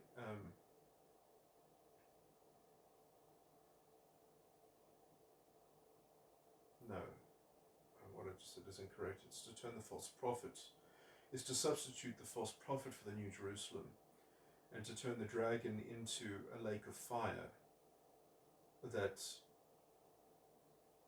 already settles the issue of the false prophet. So it's all about the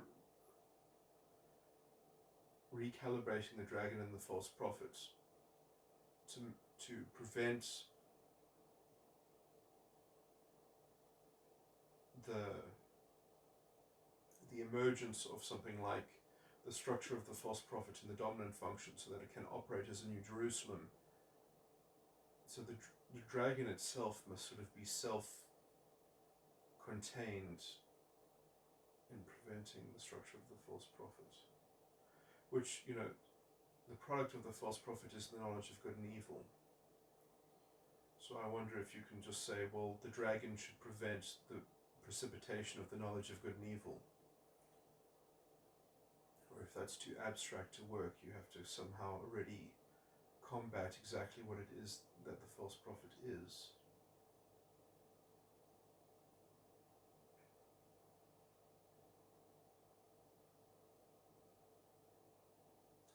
And I'm seeing the false prophet as a kind of director of the action, the writer of the script, and is writing the script in such a way so that it has a false incoherency, or a lack, already it has endemically a loss of integrity woven into it, which then can stop the articulation of the parent function of the superego. So the solution might be just to live the parent function of the superego, to utilize it.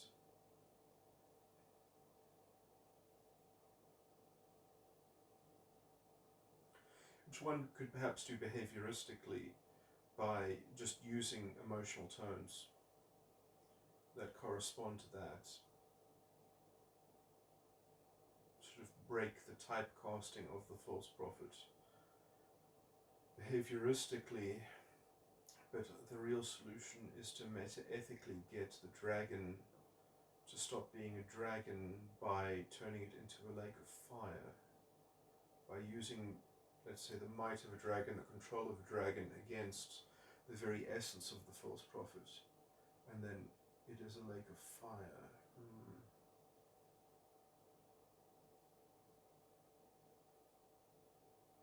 leading captivity captive. Maybe I'm looking too much for a quick fix. Too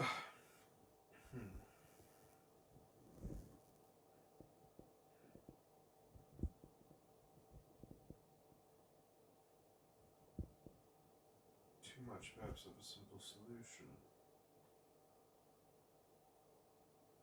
Because the problem is that the identity of the stimulus itself is I think already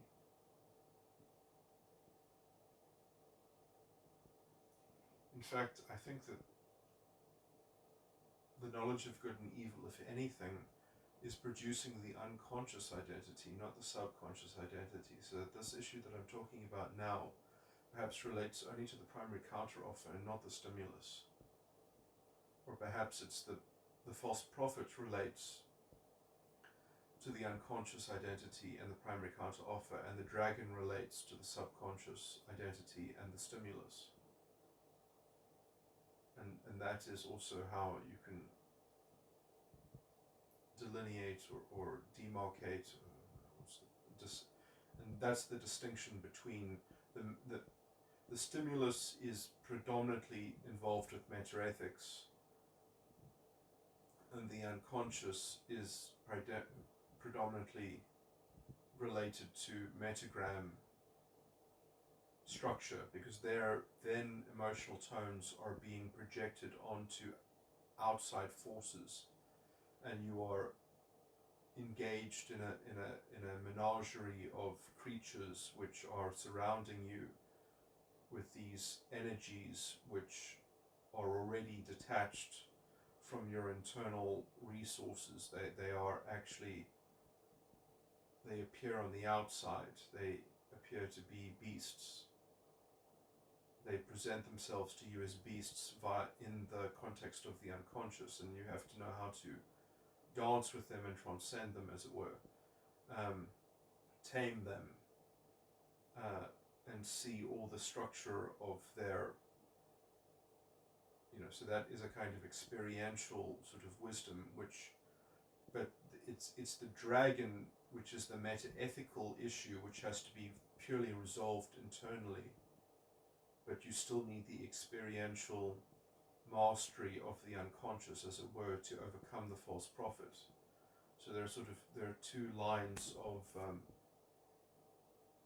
and this was perhaps also what was in Scientology, when there's a distinction between being theta clear and being a clear theta clear.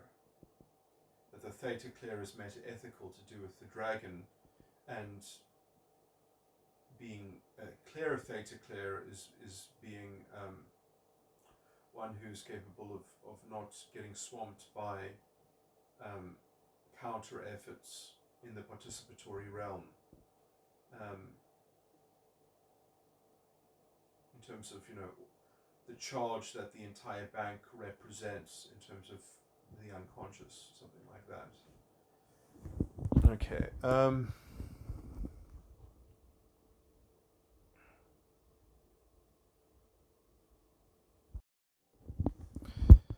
Oh man, this is a little bit awkward. There's sort of 3 recordings that I want to make, but I'll only put 2 of those subjects in this recording.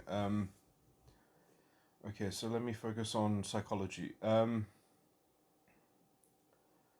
Okay, so I'm going to make a special appeal as to my theology and my understanding of the Christian doctrine, and to try to save it from people who are using some kind of dogma around symbolism and mythology or mystery.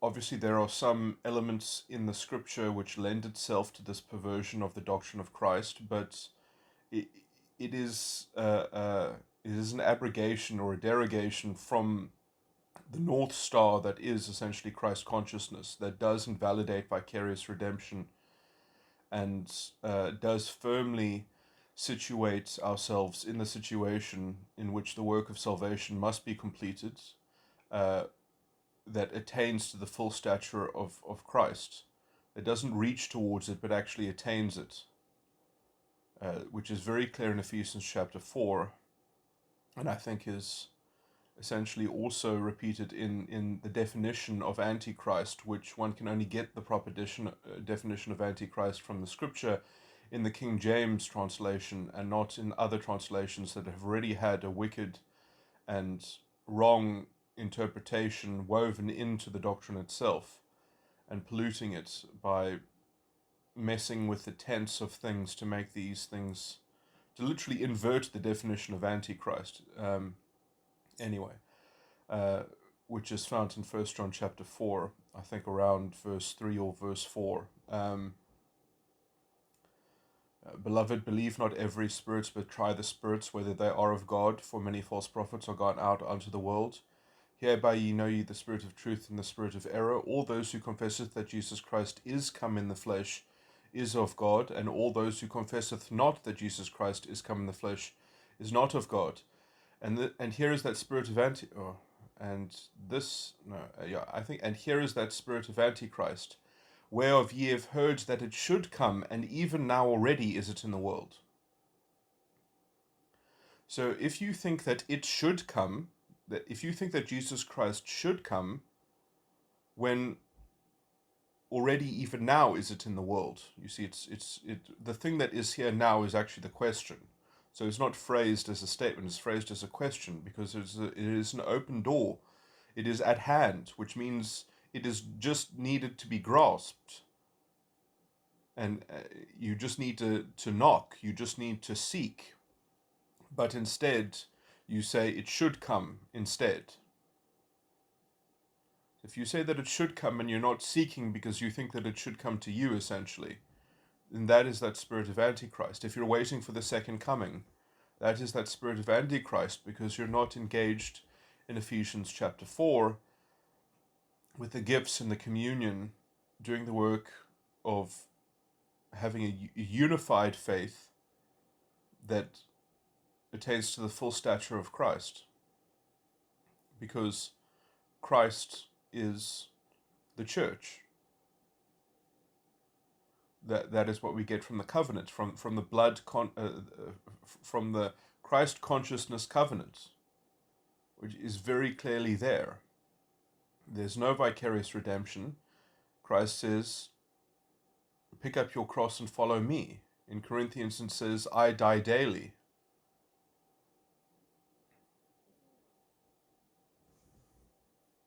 In Corinthians it also says, we have the mind of Christ.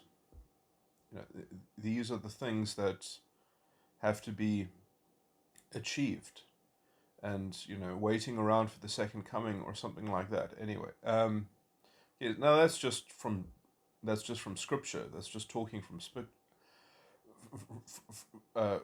Scripture. Let's understand this in the context of these issues of mystery and mythology, or symbolism and patterns. Now, and I'm going to contextualize this with what I was talking about earlier about the sides of the mind and things like that. So obviously, one of the problems in development is that when you're making good progress towards developing a stable identity complex within the false ego complex, your subconscious belief sets are being structured in a kind of good faith. And at some point, you're trying to actually work out how to correlate properly with the unconscious, with the participatory arena, with the world. And you can see that there's something to be shared between the world and the self. And you could call that symbols and patterns. But what do they symbolize to you? What is the pattern that is being revealed, if there is a pattern to be found? If these mysteries are to be solved, if they're not just to be there as a source of transfixion, to be mesmerized forever and ever, and then you call that mesmerization a kind of a godly devotion or something, but or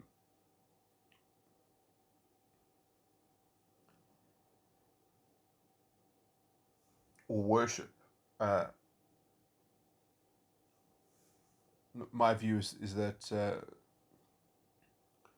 you have to understand these things. You have to accumulate them within the subconscious in a justified understanding that actually has, that can be convincing, that can be coherent, that isn't just this dogma of, well, the mystery and the pattern is the closest thing that we have. No, you have to have it within an understanding. Now, my own views of this, of the quality of this understanding, is slightly paradoxical, because it is quite complicated perhaps, is that the thing, how the understanding can actually directly correlate to things like patterns and mysteries, in terms of how it's peering into the unconscious and correlating with it, is that you are gaining an understanding via negativa by apophasis. You are working out which patterns are not like God.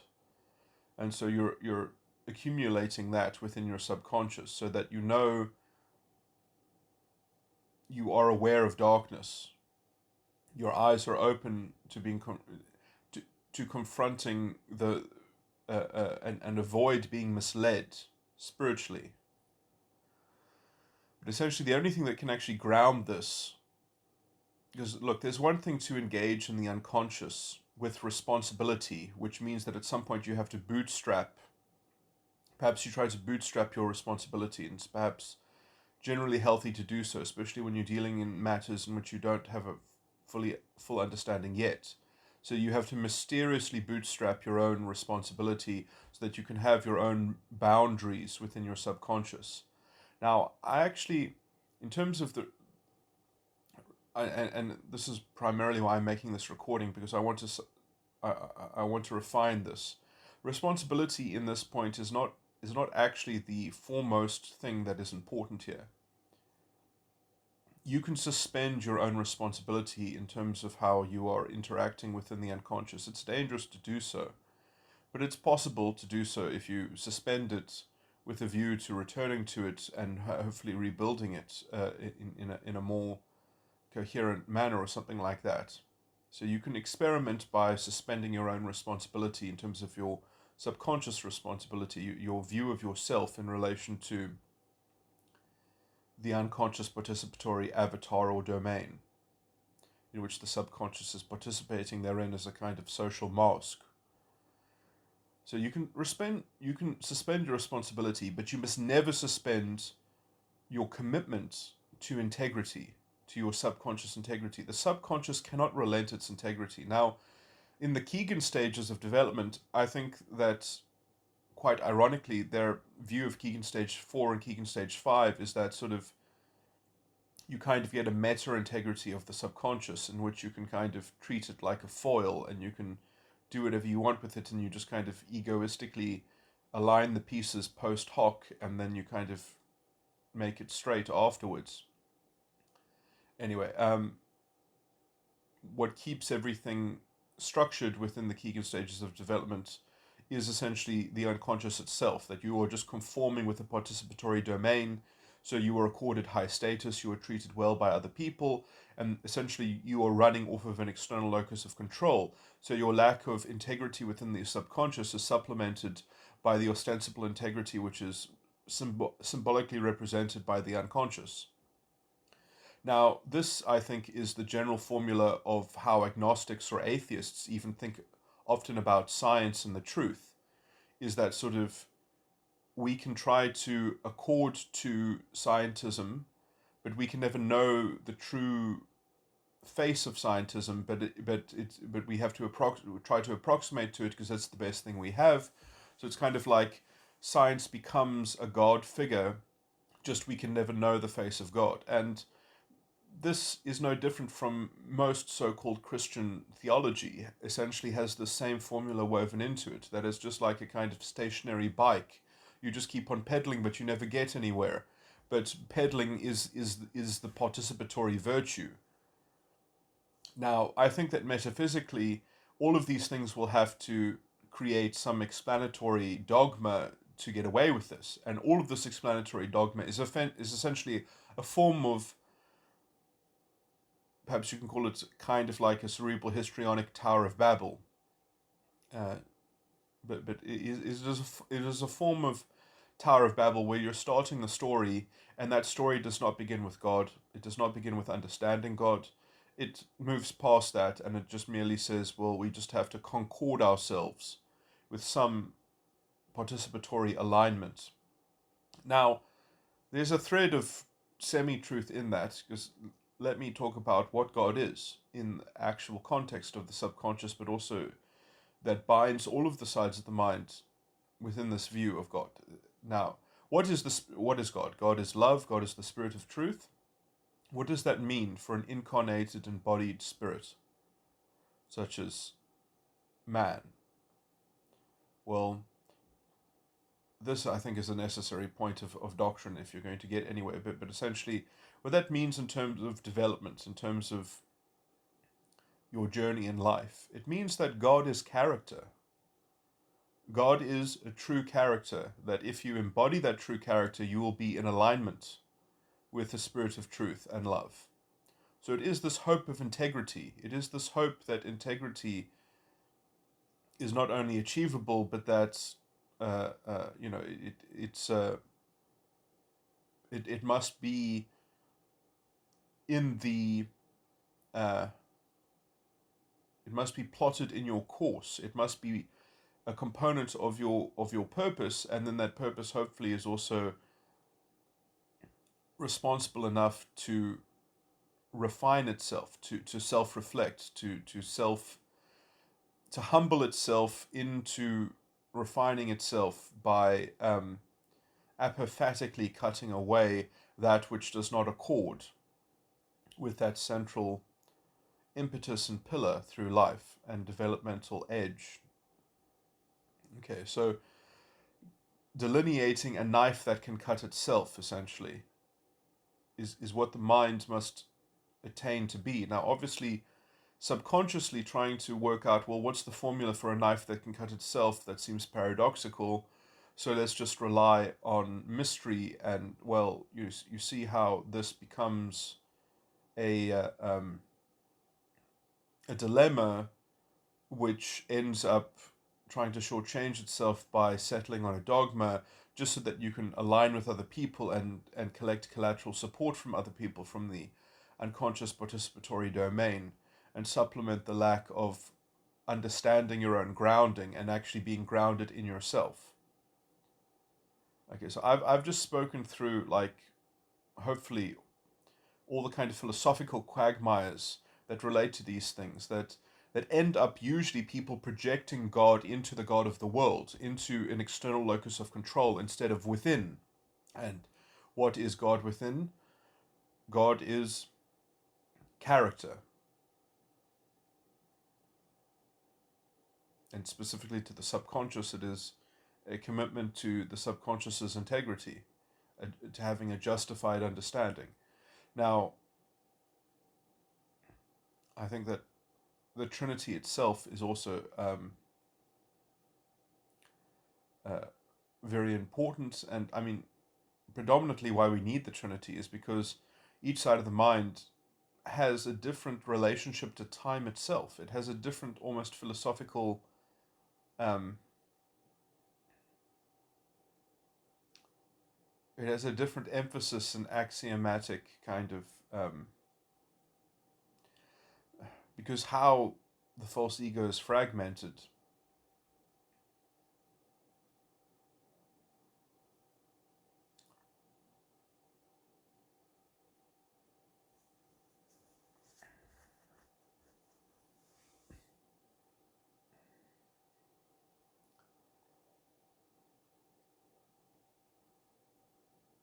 Now, there's no... Okay, let me open this can of worms slightly in a more broad sense, because I'm going to also add some things that I've been thinking about. So, in Scientology, there's something called a service facsimile, which I think the definition is vaguely something like this, is that it's a reactive circuit that assists in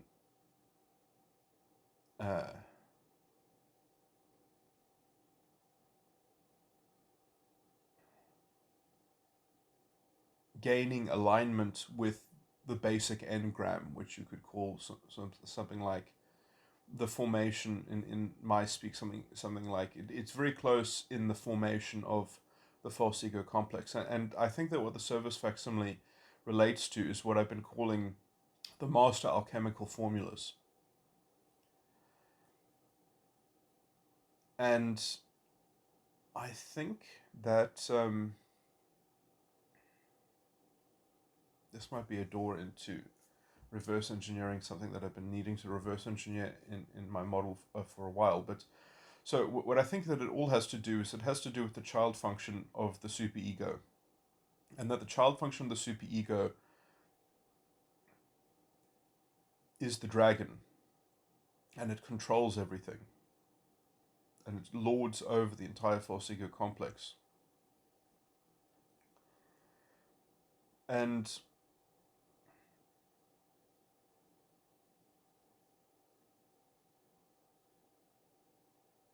the service facsimile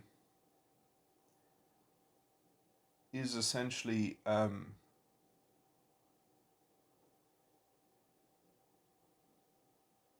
the formula, the how that control is translated into a formula.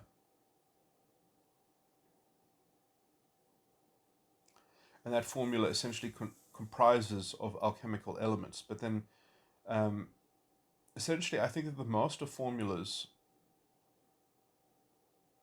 you see, a lot of this is like, it's almost like it works by geometry. It doesn't work by reason. The alchemical signatures of the master formulas are really like vague stylistic forms. But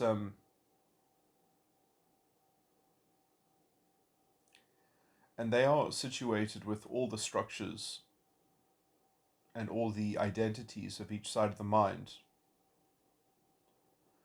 So within a particular metatype, they will relate to those things. But,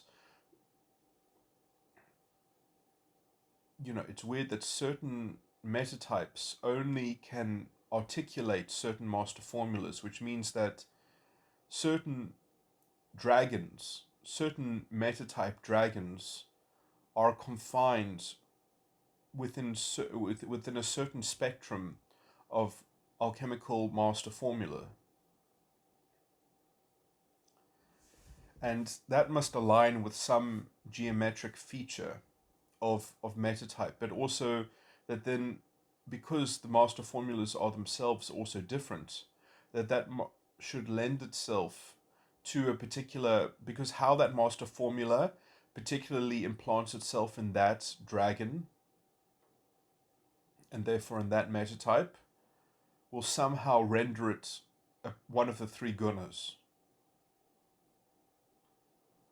So there is some confluence of features there, which and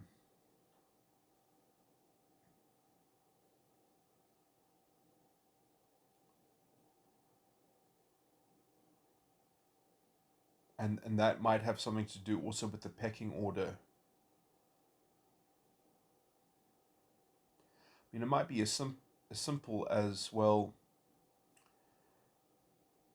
when this metatype is using this master formula, some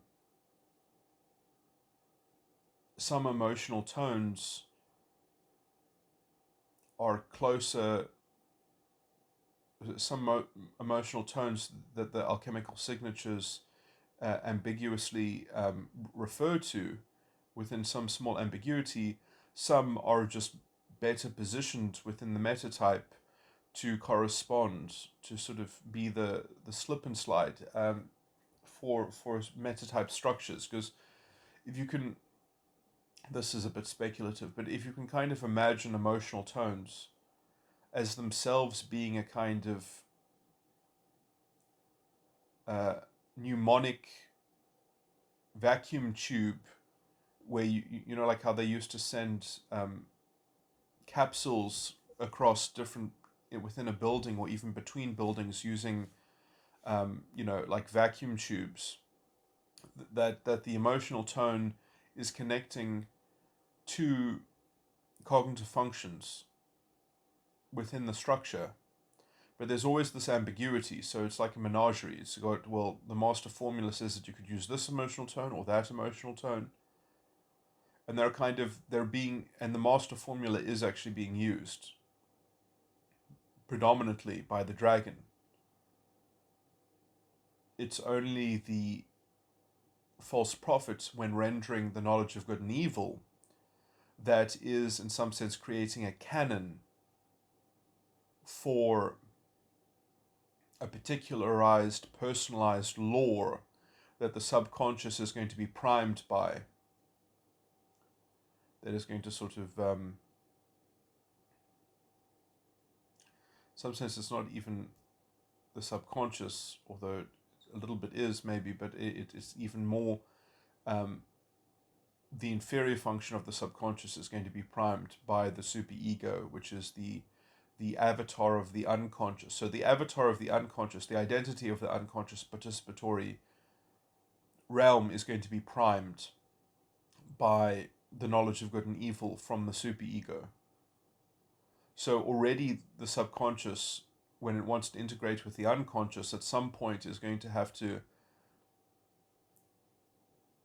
regulate itself but essentially I do think that the subconscious is potentially fundamentally a kind of independent outpost. If it would just resist developing a stimulus and integrating with the ego, but keeping its kind of rebellious or revolutionary structure, and use that integrity to align all the other sides of the mind with its integrity, then it can sort of be alive again. It can undo the fall, but that also requires fixing the problem latent within the superego itself, which requires understanding the other sides of the mind well enough to, from the ego, get a hand into the between the ego. You need to make an alliance between the ego and the subconscious simultaneously, I think, to heal the superego, which at the same time will fix the corruption of the unconscious, which is essentially an outpost of the superego.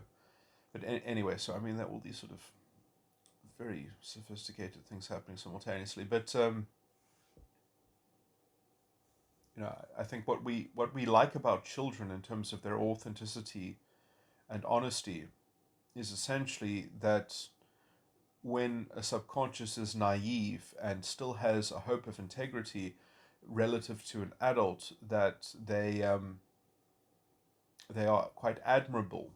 That is what that is the part of the character of a child that people are perhaps also, some adults are very afraid of that in children, because it is a kind of testimony against their own jaded or sacrificed responsibility. It's reminding them how they have subjugated their own subconscious and don't have it well integrated into perhaps their unconscious and their ego. There is a trail of power,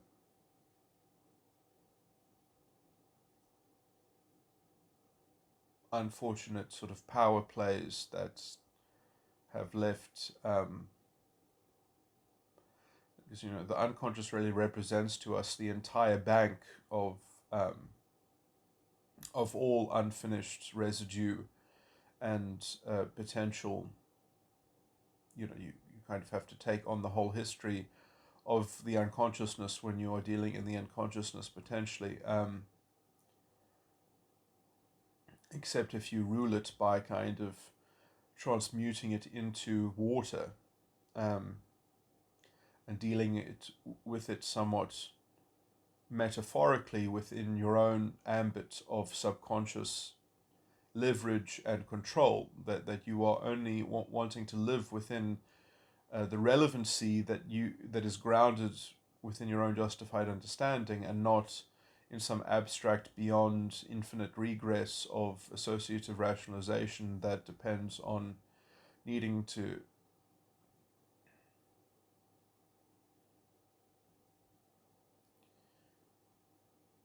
and paradoxically, that management itself can somewhat be a a whole picture, but it's a whole picture that is fueled by epistemic agency and epistemic responsibilism, not epistemic reliabilism in an external court or token. Anyway,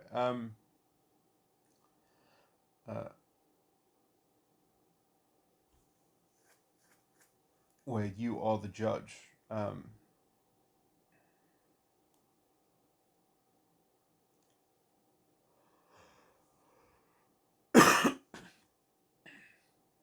Okay, I perhaps broadened the subject too much at the end there, but okay, I think that's pretty much dealing with that, all of that. I mean, perhaps this is a repetition. I think it is very dangerous to get into a Tower of Babel type situation where you were just trying to creating a tout court in the participatory arena where you're just compelling people to play a language game which is fundamentally hinged on a dogma, and then everyone expects everybody else to hold the same dogma. And when people seemingly break that dogma, then, you get dogpiled. It's very dangerous. And the longer that these dogmas, I think, last, and they are kind of unconsciously policed and enforced, you really do get into the situation of a Tower of Babel where the language changes under your feet, because these things, they are not inculcated within individual understanding and integrity. And actually, when that happens, the languishing integrity and understanding will start to undermine the unconscious participatory semantic language game. It will actually start reinterpreting parts of words themselves, giving them new connotations, because the mystery of integrity and understanding will essentially, it will produce what was produced in the story of the Tower of Babel. People will stop understanding each other because you can't paper over it with an external structure. And so, yeah, I mean, it really is the Tower of Babel. And just wanting this epoch to end, the epoch where people are actually, I mean, I actually very much like the cultural terror that people are under. And when I say that, I mean the terror of that people know that in some sense there is a lack of integrity in our cultural structures, and therefore they have to fashion it for themselves, or they have to suffer the consequences of not doing so. And the idea that you want to give people a participatory out of that, then that you want to give them a kind of participatory lifeline to escape that, I think is because you want to help them feel good or something, or you want to maximize utility, or you want to give people a semblance of integrity from conforming to a participatory schema, or getting involved in a semantic game that they can help themselves. Now, I think it's good if they sit with the problem, because maybe that's why they never developed a proper understanding in the first place, is because they never needed to, because there was so much commotion in the system. You could just move the goalposts forward onto a new fad, onto a new fashion. Maybe we need to actually sit with we need to actually look at the abyss that the pattern of people's lives, of their recurring circuitry, had already amounted to, but essentially there was so much commotion in the system that it was never introspected. So I think that this is, what I would generally analogously, symbolically call this cultural epoch is the epoch of cultural nomadism, where no one has any fixed structures, no one has a home, and we're all just wandering about, and the only thing that we have to contrast between ourselves is essentially, well, do you have an understanding? Do you have an integrity? How do you, make way in this world? What is your compass? What is your North Star? And yes, you can say, well, it would be nicer if we had fixed structures to live under. It would be more convenient. Well, I think it's worth it to dispense with that convenience.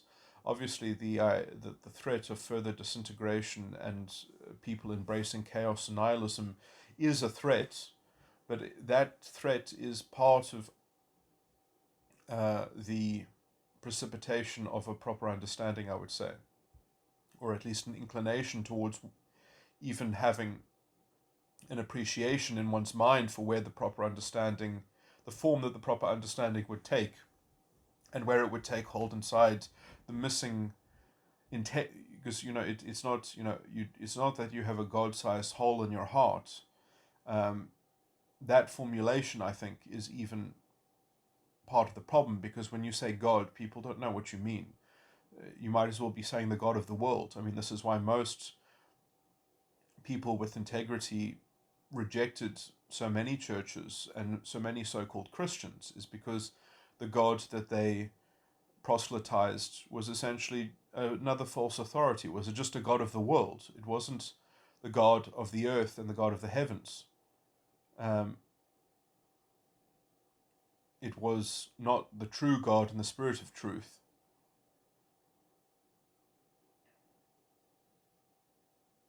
A call to having a justified understanding and integrity. It was just conform. And, I mean, this is also why I was always I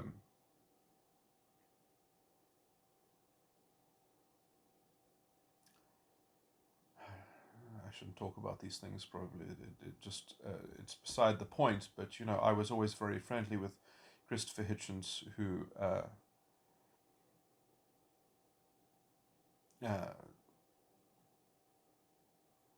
anyway, I'm just talking about these things.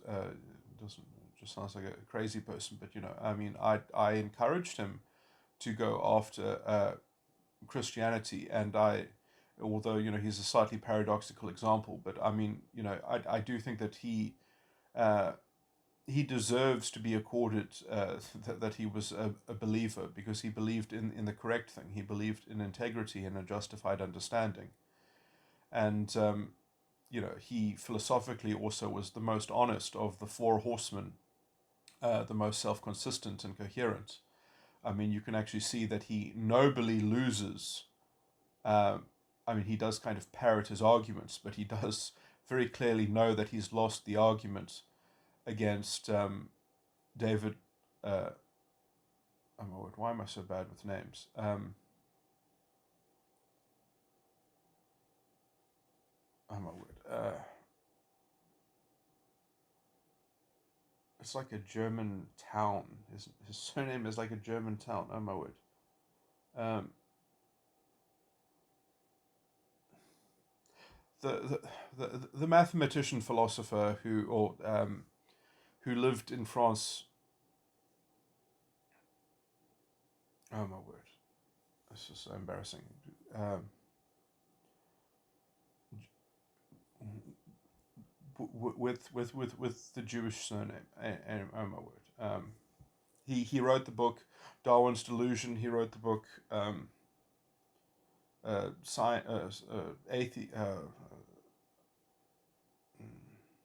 what is it? Science and its Atheistic Pretensions.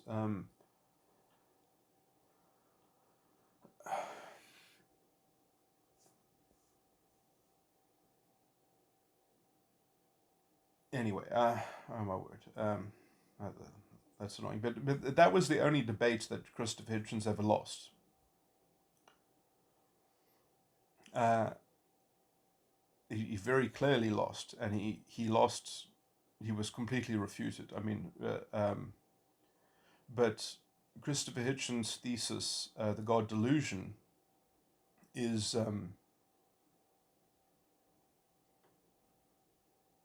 in my view, it is a positive work in the culture, because what it takes a hammer to, what it rails against, is whatever uh,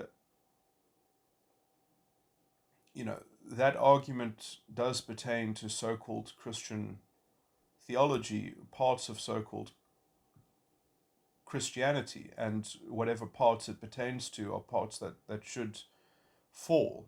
They are false. Um, Now, slightly not ideal, because it's better if perhaps other people say, well, here's a better understanding to jump to, but I mean, there's no way around it. Sort of,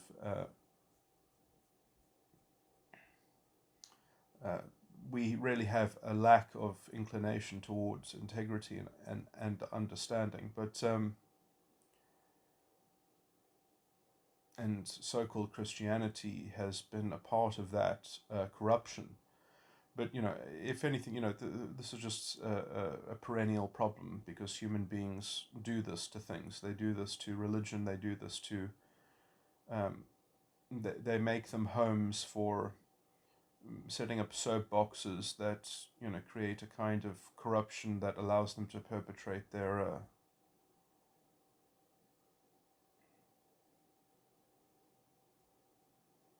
participatory counterfeit authority and their counterfeit God.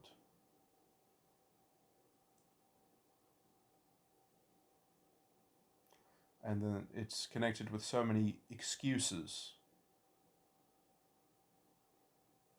as only sort of cerebral histrionics can produce. Let's all be sympathetic with the same excuse and huddle under it, use it as an umbrella.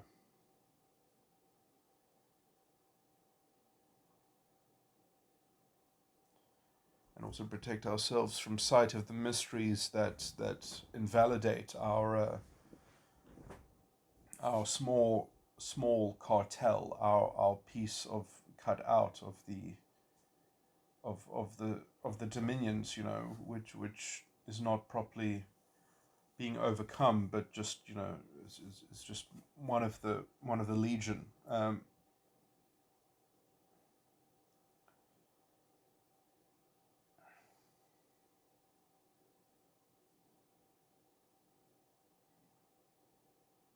I heard people call religion a principality. It's sort of,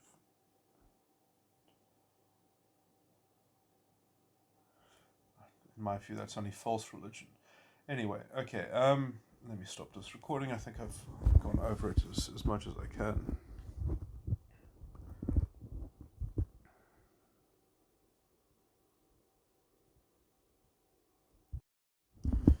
I'm just immediately adding this addendum. So yeah, I started talking about psychology in the middle of that, which was completely irrelevant to the moral points and the cultural points. But let me just go on about the psychology thing, just to neaten that up slightly and to finish my thinking about that. So I think that the master formulas, which are themselves service facsimiles, I've been trying to work out how to disengage from that, and I'm not exactly sure what exactly what the Scientology process for that might be. I think it might be simply that you see it as a filter that you're projecting onto the world, and you just kind of cut it down like a curtain rail, like a curtain hung from a curtain rail, and that you cut it down from almost the intention that you're looking out at the world through, and that you perhaps maybe this is incorrect, but you imagine sort of constructing such things yourself, embellishing service facsimiles and then destroying them, so you get into the process where it's fully under your control, potentially. That might not be that might be even dangerous as a process, but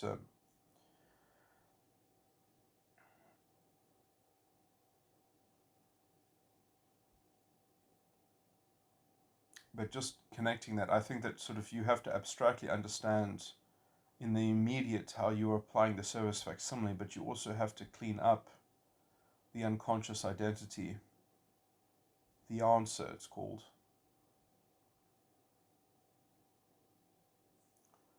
So the answer is what the structure of the superego collectively is essentially reading from the identity of the unconscious from its structure, which is obviously centered around the dragon, essentially. And so I think part of the answer, or maybe it's a part of an element of the answer. So yeah, maybe the unconscious emotional tone itself, also called the primary counteroffer, has encoded within it the service facsimile, and has encoded within it also more broadly the master formula, the master alchemical signature ambiguous formula. And so you have to kind of defeat it as the emotional tone associative web of habituated patterns,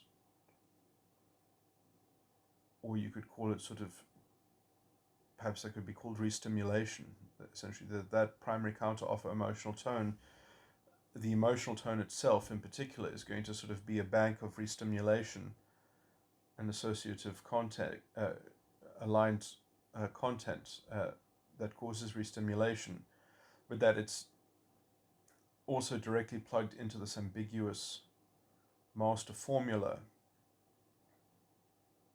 And the master formula is going to be much more directly correspondent with the child function of the superego, and is going to be the representative of the child function of the superego, that sort of works correspondently with the primary counteroffer in how that primary counteroffer then is able to access other emotional tones and other sides of the mind, almost through the superego. So the primary counteroffer is accessing all of the sides of the mind through the superego. That's interesting. So it kind of, maybe the unconscious really is controlling sort of the switchboard more so, and then that switchboard eventually gets inculcated or imprinted within the subconscious, but the subconscious learns it second hand from the unconscious already doing this. And so this is the problem, is that you end up with an imprint on your subconscious belief structure of how things work and how you work in the kind of the constitution, your internal constitution and content as a personality, but actually it is being orchestrated at a very deep level, and because you don't often have access to the superego, because it's essentially, it appears as an environmental shadow, an environmental unconsciousness, the other side of the participatory arena, the shadow side of the participatory arena.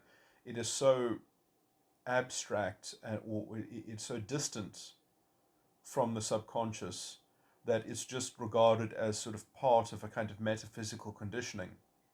And as this metaphysical conditioning is just sort of, then you just want to develop a structure, a subconscious structure that replicates it, so that you can just kind of get by. But in so doing, you've also created a kind of a reference, a self-recurring kind of loop reference, in which then you have sold your soul, and you are sealed within that mark of the beast. I think it could even be called. But so I think that this mark of the beast is a, I mean, people perhaps won't necessarily understand this, but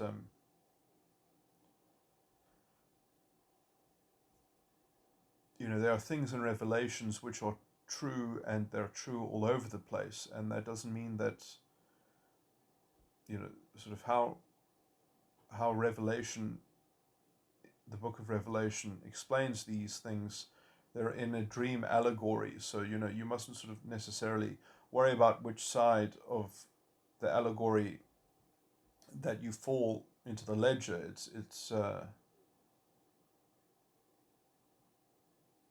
It's a conduit for the understanding to locate themselves in this particular unfolding of the end of the world, the end of your world. Anyway, for those who seek it, as it were, for those who believe that it really is within grasp because it has always been at hand.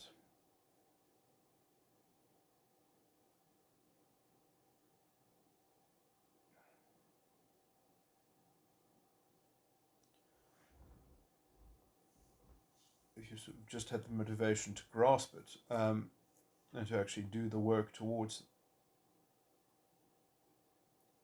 that aim. Anyway, okay, so I need to think about this more, but yeah, I think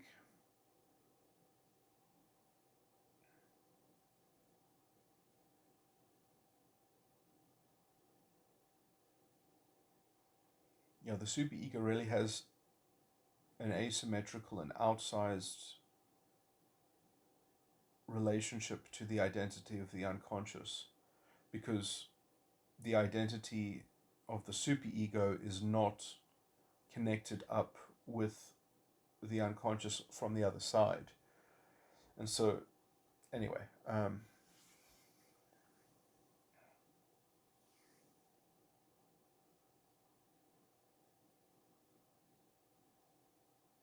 so the only way to kind of actually make up for that asymmetry is to actually have a very delicate integration and understanding of where all these things are. You have to actually understand the terrain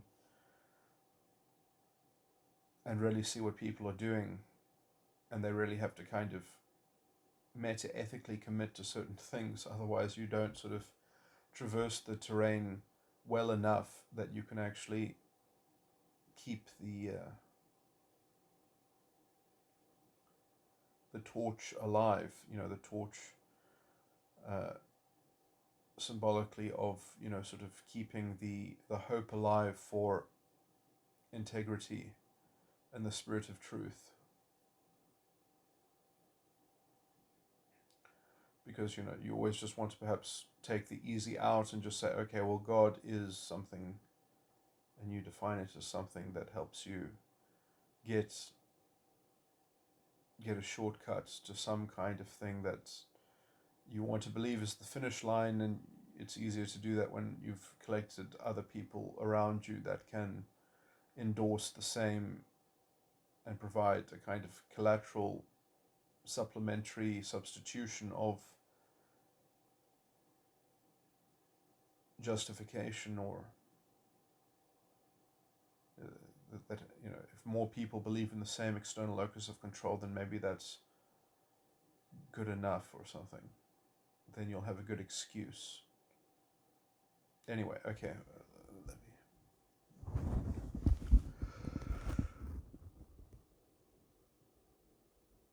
But yeah, so specifically, this is an important thing that I was talking about in terms of the master formula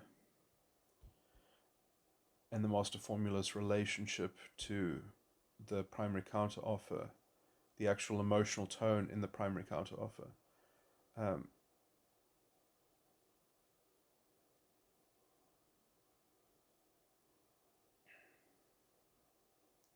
That they are both concurrently operating. And that is probably also why there is such a scope for psychosis, because of the potential dynamics of misalignment between those two things, and just how broad the master formula is, and how, but also the meaning of all these things. I can't cash them out until I do all the clerical work of working out what the actual structural, perhaps working out the differences between reverse engineering, exactly what guna entails, and exactly what the three gunas entail, and exactly what, because I did know that at some point when I made my tables, that these metatypes only have access to these master formulas, some master formulas are only shared by a certain number. There are 16 master formulas and there are 48 metagram types, and each metagram type has a particular metatype. So there's an irregular correspondence between how some master formula is used by this many metagram types and will show up in these metatypes.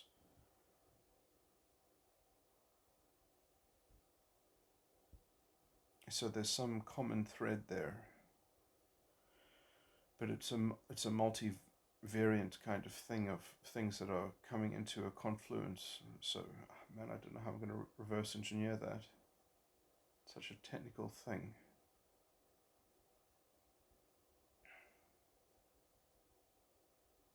So look for that.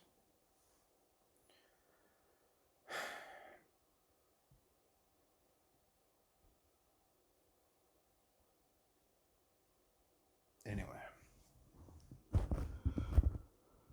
So, yeah, I mean, that could still be a very useful thing that proves the theory of the system at some point.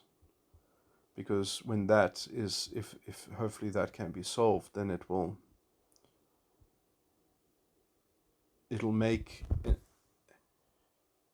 have some explanatory power attached to it, and so then that explanatory power will be a bit like it's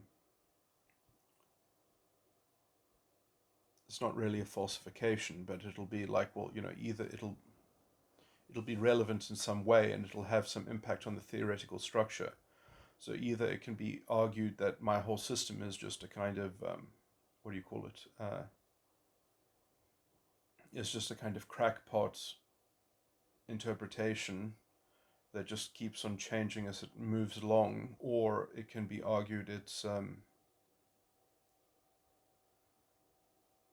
that it just keeps on reframing itself, or that it's sort of deeply coherent and consistent, and that that these kinds of statistically these kinds of modifications and alterations in line with sort of rationalizing the integration of these features is a statistical outlier, that the story still remains straight, or that the story seems to be self-consistent, as well as providing some greater explanatory power, or that it was just developed by an intelligent person who's just trying to create something like a con game, just to see how well the story can remain straight, or something like that, or appear like it's an intelligent story. But at some point you can't expect to always overcome skeptical arguments that are just essentially based on a kind of projection of nihilism, and that you have to overcome their skeptical ability to make excuses to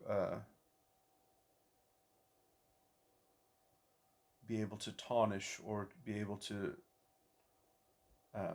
hold other people's integrity ransom without, in a kind of bad faith.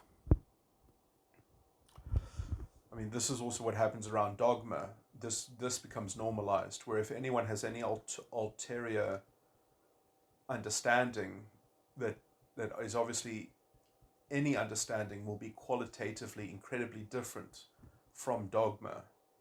And so then people will just plaster their disgusting accusations and pillory them, essentially, and dogpile them with, sort of these strange, you just unbottle the skeptical nihilism, essentially, and you say, well, how are you going to ground that? How are you going to ground that? How are you grounding that? And then they don't even fucking listen to the answer. Something that I've experienced is, in particular, with these symbolic Tower of Babel dogmatic people. How are you going to? How are you jumping the is-or divide? Our dogma provides that for us. We don't have to answer that question, so we get over it, and then they don't have to listen to anybody else.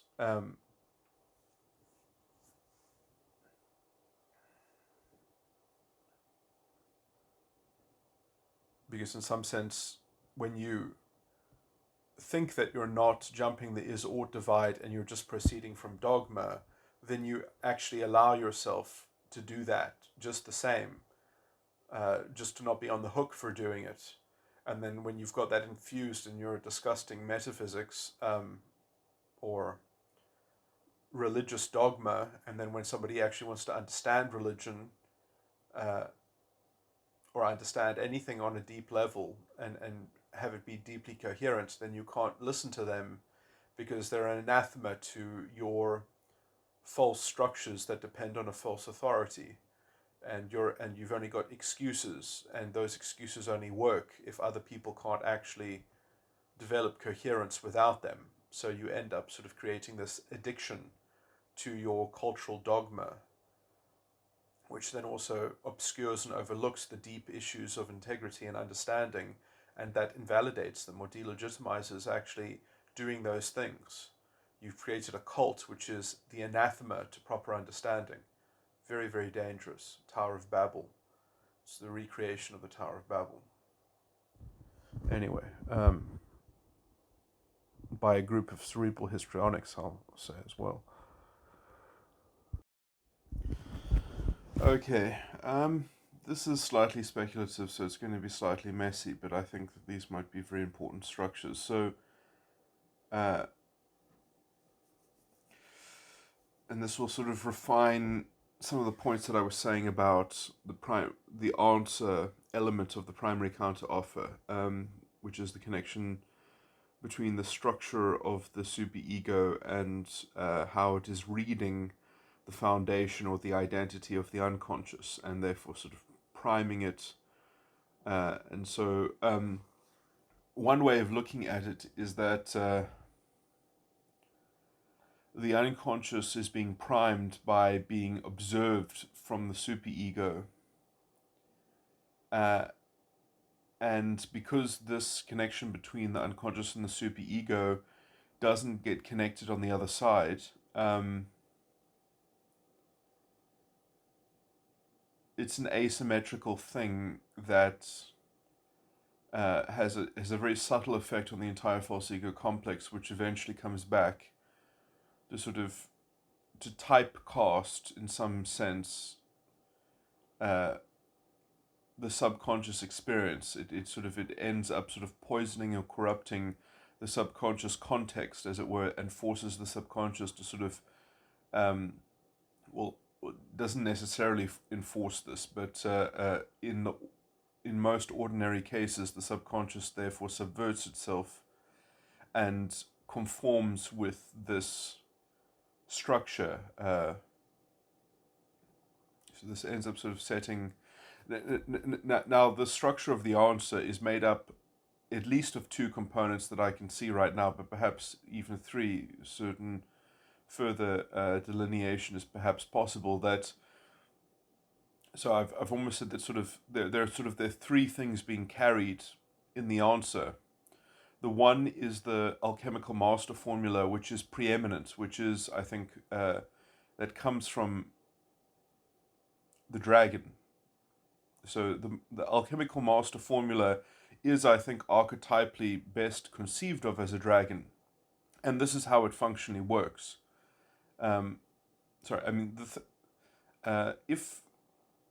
If the beast itself is part of the structure, and I don't really know if it is, perhaps it's indirectly part of the structure, perhaps,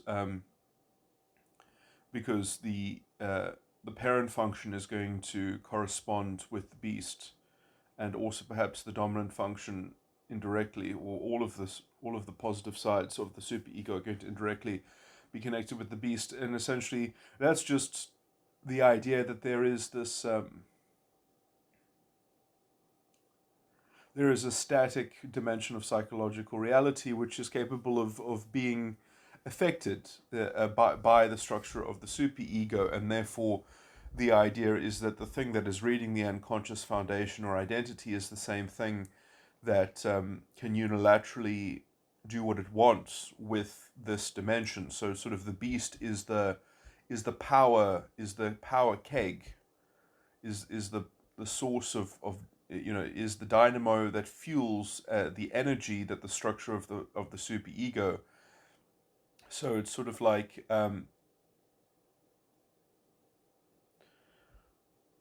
the other interesting thing is that this thing, that dimension of the beast is it's not really part of the ego. It's sort of beyond the ego. It would be the ego's sin. Well, it is the ego's sin. So, however, whatever position it is in, it is essentially the very thing which the ego falls short of.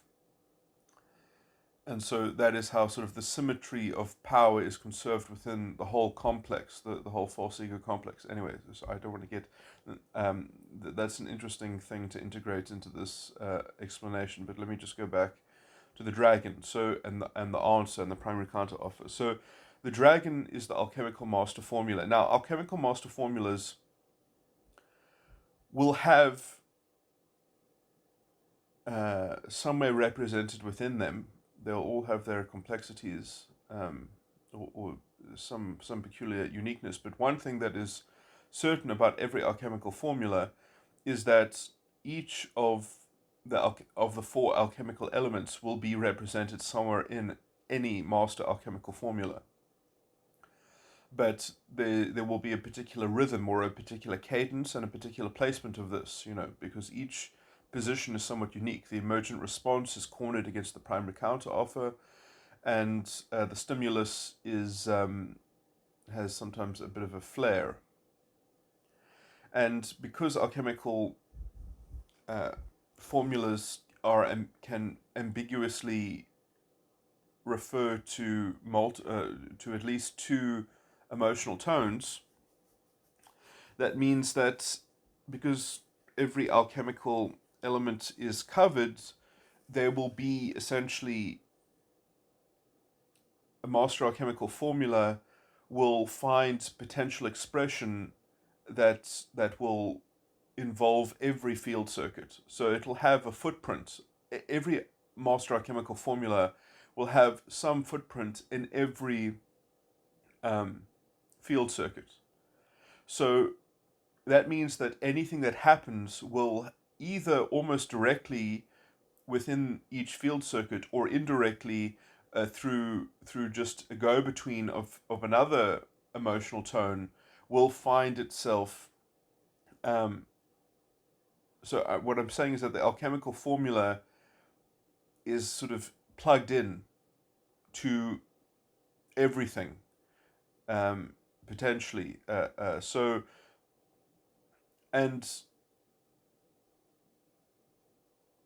pretty closely interlaced with everything.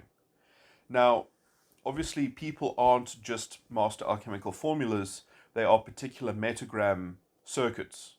And so when they coalesce and they develop a particular metagram circuit, the metagram circuit is just a kind of, is one potential son or one potential child of the dragon.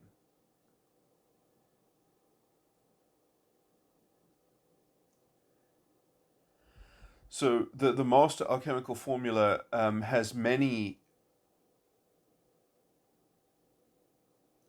under the master alchemical formula, there are multiple candidate metagram circuits.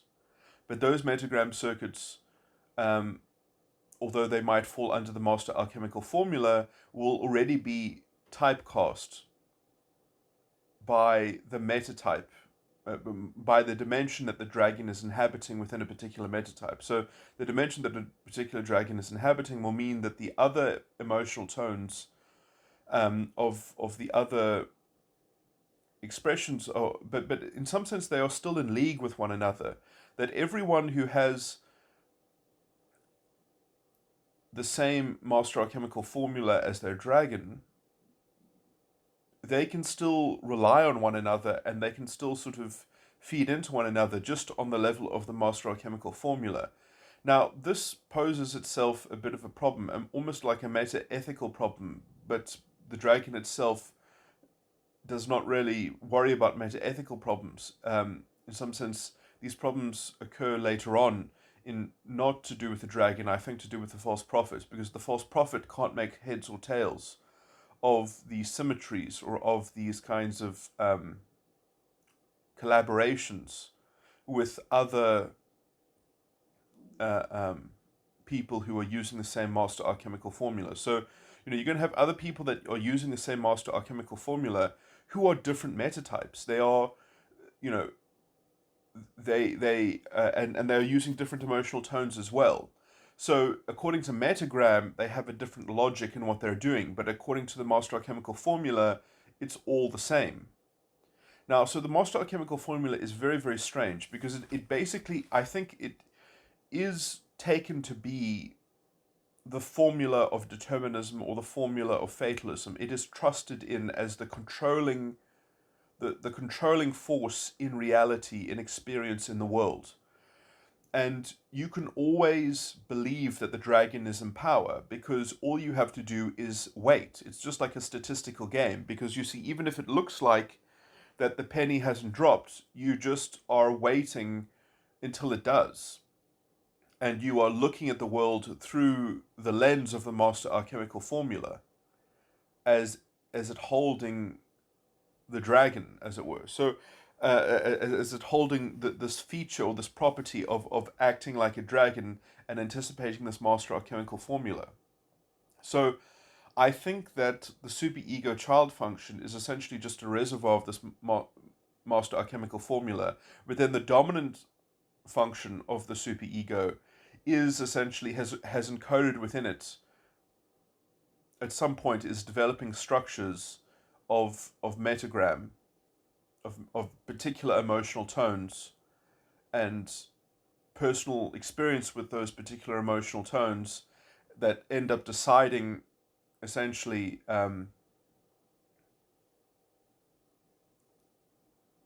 uh, which way to follow or which to invent a formula of fidelity that will translate into developing a particular metagram.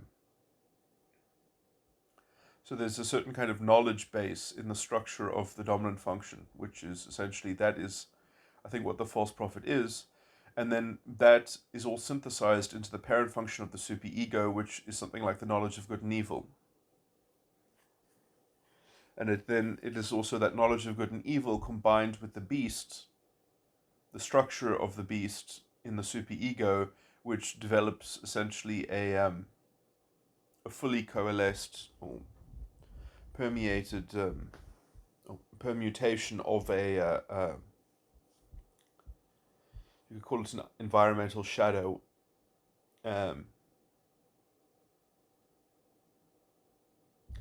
relative to the subconscious, because all of that is being primed into the unconscious foundation, or the unconscious avatar or identity.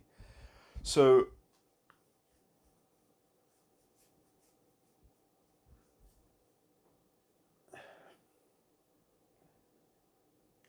now, perhaps whenever I've been talking about this, it's been a bit disjointed because it's like I keep talking about the superego and the unconscious, and then I talk about sort of how this impacts on the subconscious, and it's sort of this has quite a subtle injection in how this actually touches the subconscious. The conduit of that is quite subtle, and it has to do essentially with the inferior function of the subconscious, which is the mediation also between the subconscious structure itself, directly engaging with it, and the ego structure, mediating that, and essentially how the unconscious inferior function is the foundation of the ego. So, okay, well, that I guess still doesn't necessarily explain how the answer sort of infiltrates itself into the subconscious.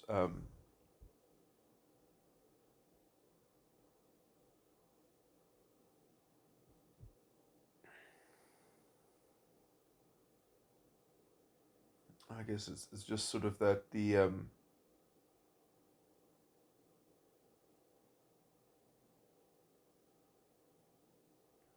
this is so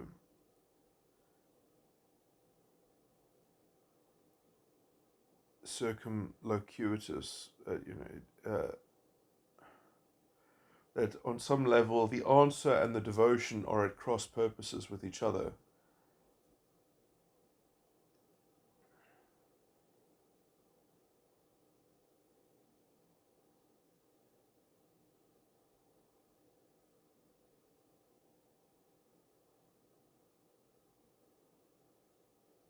And so, sort of indirectly, the mediating force between the devotion and the answer is the structure that develops in the subconscious.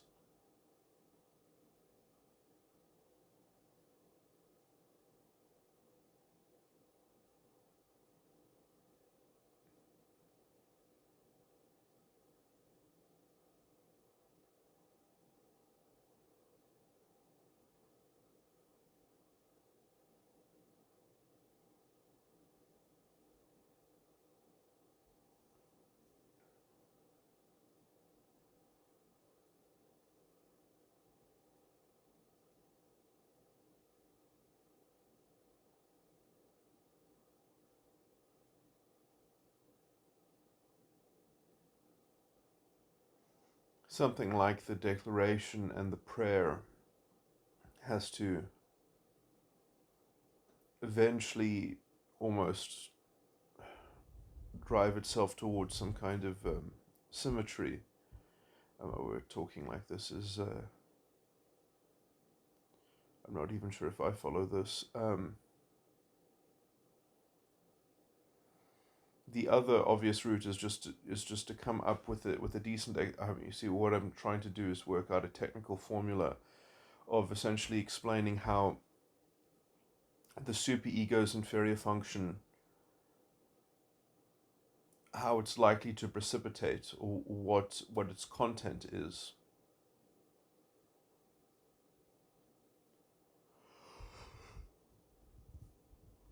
And perhaps also the superego's child function.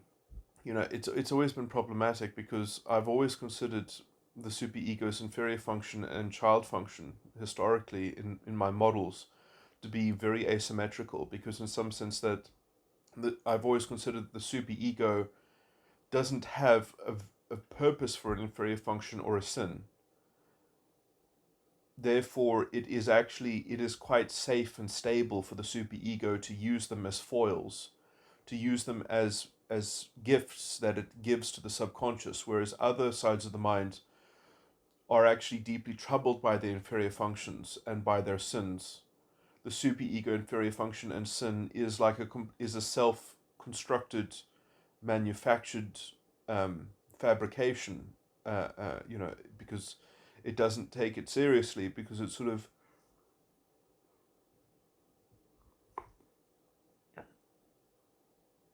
and so it's actually directly putting the subconscious through a meat grinder drama, so that it gets what it expects to read in the subconscious inferior function, but that requires the subconscious to be a dupe, to be a patsy that it will just go through the commands that it is primed with.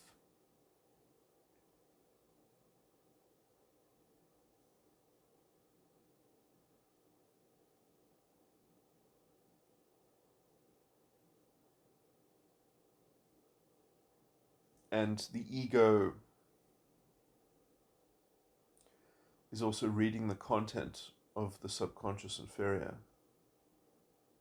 the structure of which is called the devotion, because that's also where it gets its marching orders. So the superego controls everything essentially by choosing to manufacture its inferior function, which is something like the foundation of the subconscious and the identity of the subconscious, which is formed, if the descriptions that I've just spoken about now, after sort of fashioned after the parent function of the superego has inculcated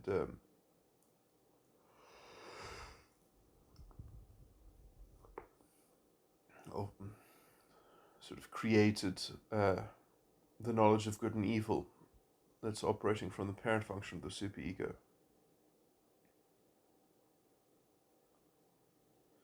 And so in some sense the child function of the subconscious is fundamentally like, the superego doesn't even want to look at it because it's just irrelevant.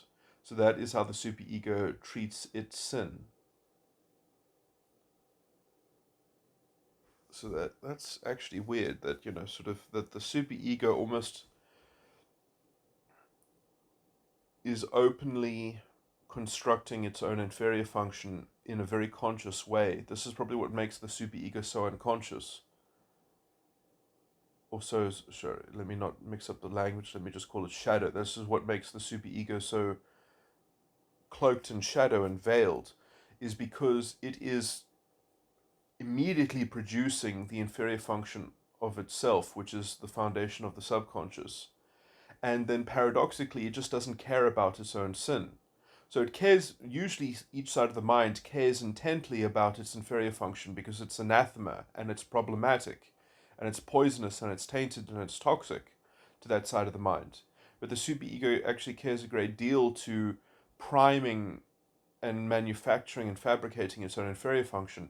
It's the child function that it doesn't even want to look at because the child function is just the operation of a patsy. It is the subconscious living the dupe that in terms of how it's been duped through the inferior function, through the foundation of the identity. And so that's where the disjuncture between the superego and the subconscious is essentially why you can't have a seat of consciousness sort of in both simultaneously, um, because of the bad faith that the superego is treating the subconscious through the gearing up of the inferior function, and then essentially how the superego is jettisoned from its own sin. It's not worried about its own sin, which is the child function of the superego. So, in fact, the superego can even see itself as being incredibly generous and a kind of benefactor of the subconscious, because in some sense it is intricately designing the inferior function in order to concoct or produce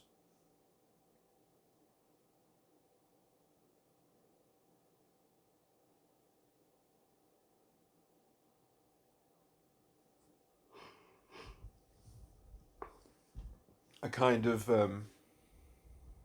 child function which the subconscious can be happy to maintain, and perhaps that's also sort of and that can be stable within itself. So in some sense the superego is there to invent a stable subconscious, is there to engineer and concoct, and almost like a mad scientist. So I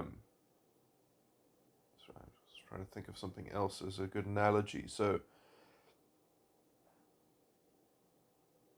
but the child function of the subconscious is a Trojan horse, is a kind of poison pill, because all of the gift that the superego wants to grant the subconscious is sort of endemically engaged in this drama that is leading up also towards, it has woven within it, sort of the dragon, the beast, and the false prophet, and puts the subconscious under the canopy of the answer that has these elements woven into the answer, the dragon, meta,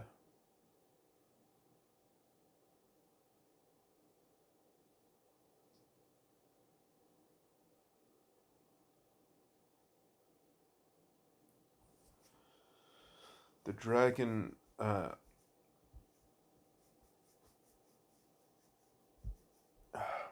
what do I call it? The dragon master alchemical formula, and then the particular metagram circuit that falls into the category of the master alchemical formula. And so yeah, anyway, the distinction just between the metagram circuit and the master alchemical formula is just so that I think it's a feature of the strength of the false ego complex, or in terms of how it's developed, or how it's structured, but it's also a weakness, because when you are in your own personality and you see something happening in your environment and you know that it doesn't have fidelity to your metagram circuit, but you can sort of extrapolate or overlay it abstractly against your master alchemical formula, then you know that there's a disjuncture between the false prophet and the dragon. You know that these things are separate but are conjoined in your own operation of your false ego complex. So it gives rise to a certain kind of, that there's a mystery afoot, that um, there is some disunity within the production of a self uh,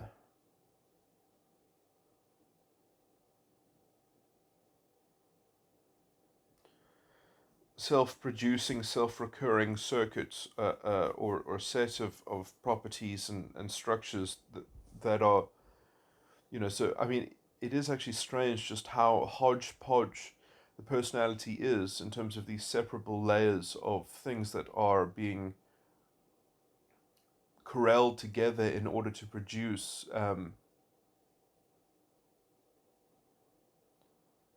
call it a kind of manufactured coherence, but that manufactured coherence is manufactured by the superego, and it's enjoyed by the subconscious.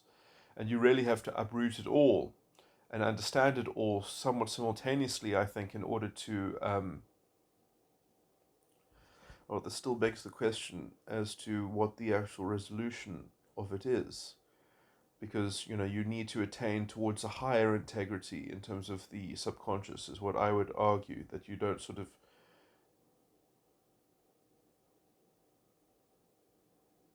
settle for some kind of subconscious dogma or some kind of fudged resolution to these things, but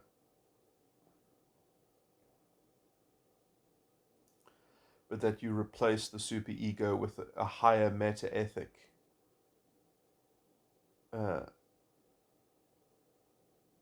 that is just generally more holistic. But essentially, I think that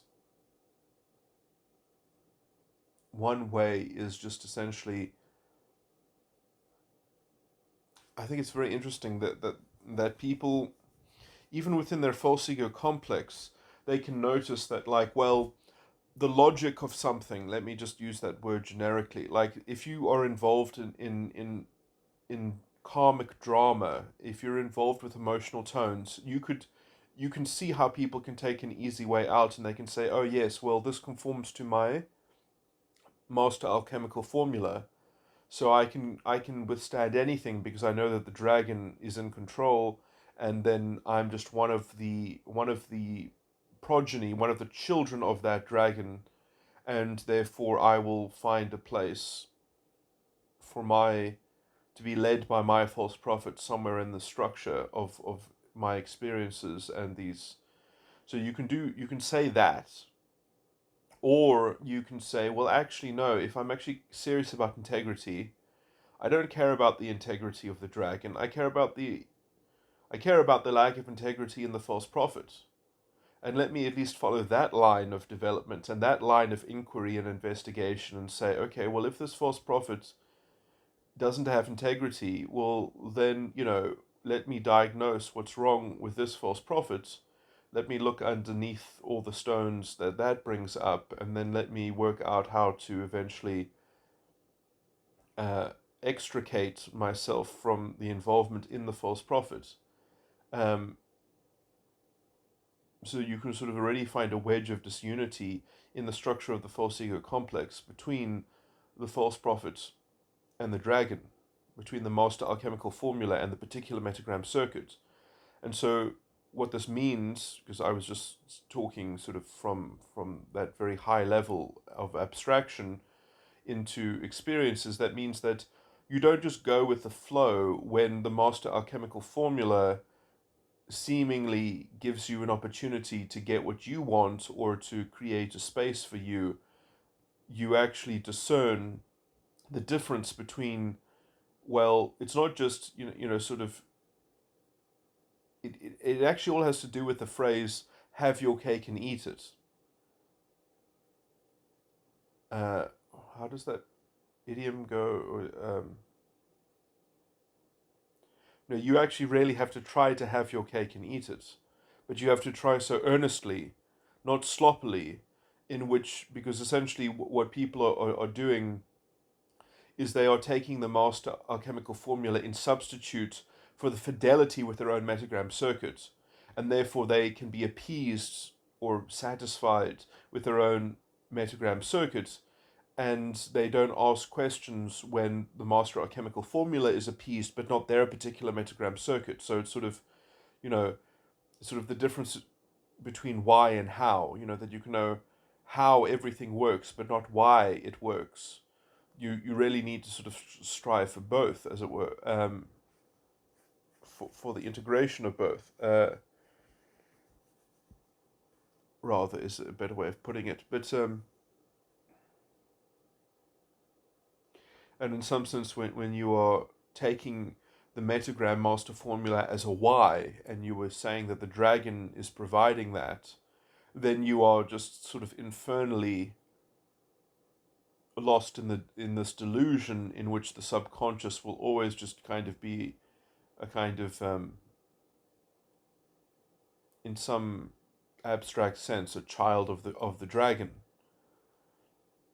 And so this is going to be strange to say, but sort of you have to locate yourself as being in some sense purely a child of the false prophet first, before you can defeat the false prophet, because you're not going to defeat the false prophet or overcome the false prophet and cast it into the lake of fire when it's still conjoined with the dragon, and you are sloppy about the conflation or the reduction of them both together, because that is, sort of the most stable way in which the false ego complex operates, is that you kind of use them interchangeably, but also in substitute of one another when the one is weak and the other one is capable of providing scaffolding in the weakness of the other. So you have to have a kind of subconscious expectation that the false prophet should be sufficient, so that you can actually discover that it is in fact insufficient. And just to say archetypally, I think that this is why in the scripture it talks about the necessity of law, is because essentially the necessity of law is to make sin visible. It's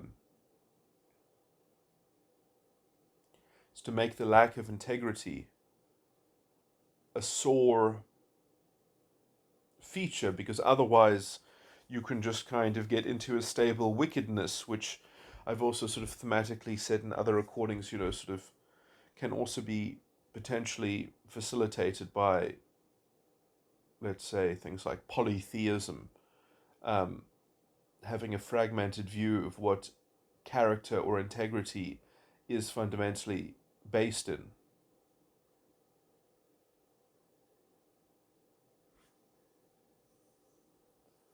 If you're happy to just kind of tend to and cultivate a fragmented sense of the source of your character, then you'll have no impetus to actually work towards solving these deep structural incongruencies.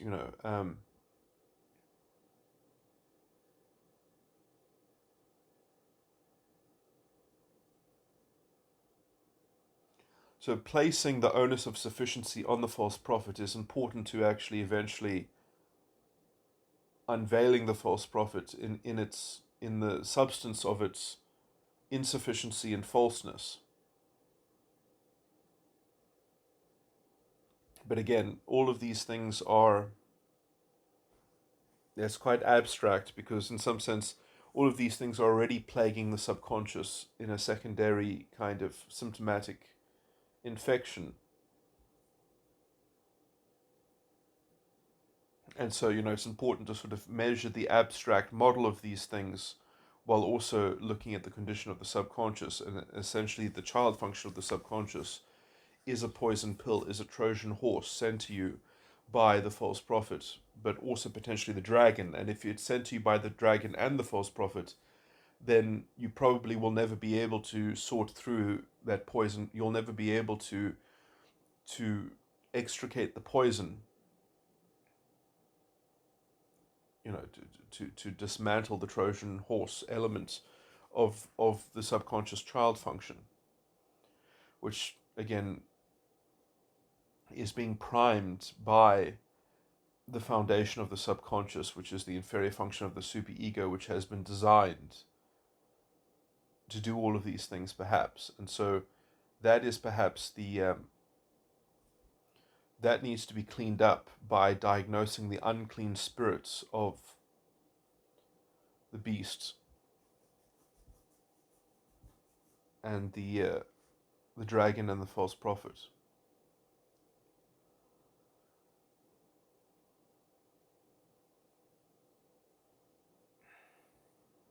Which will also, I think, be impregnated within the ego structure.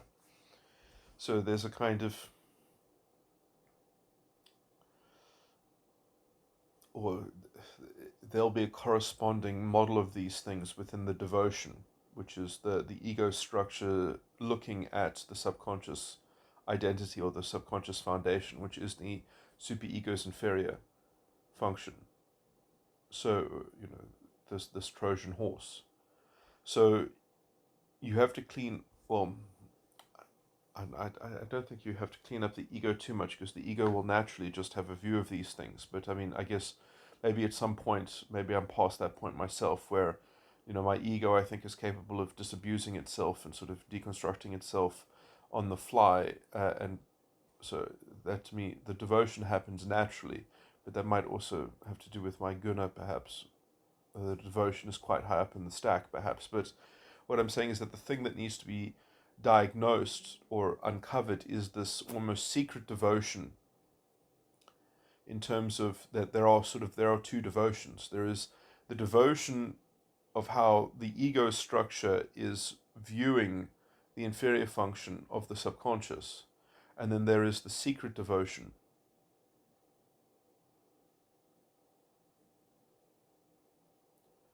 of how the structure of the superego is crafting the its inferior function in this very tailored way, in order to essentially affect a child function in the subconscious that will operate in a kind of in a naive and innocent, but also that has built within it a kind of fundamental nescience and conflation between the dragon and the false prophet, which are all packaged into the superego's inferior function. So this might mean that essentially the way to fix, well, at least after understanding some things and understanding the other sides of the mind from other ways of knowing how to balance things out or whatever, is that you perhaps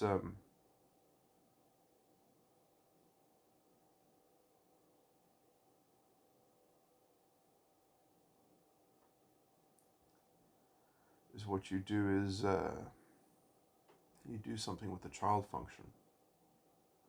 Sorry, I was just thinking about something else.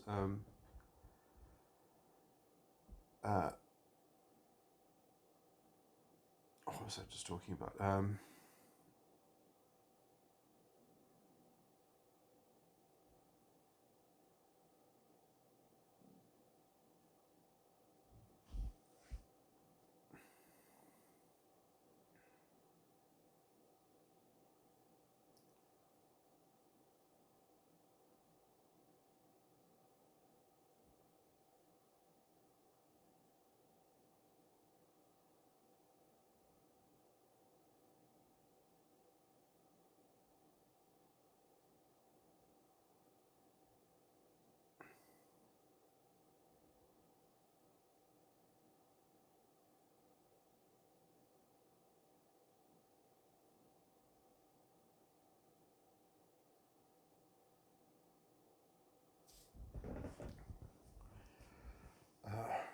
What was I just saying? The structure of the superego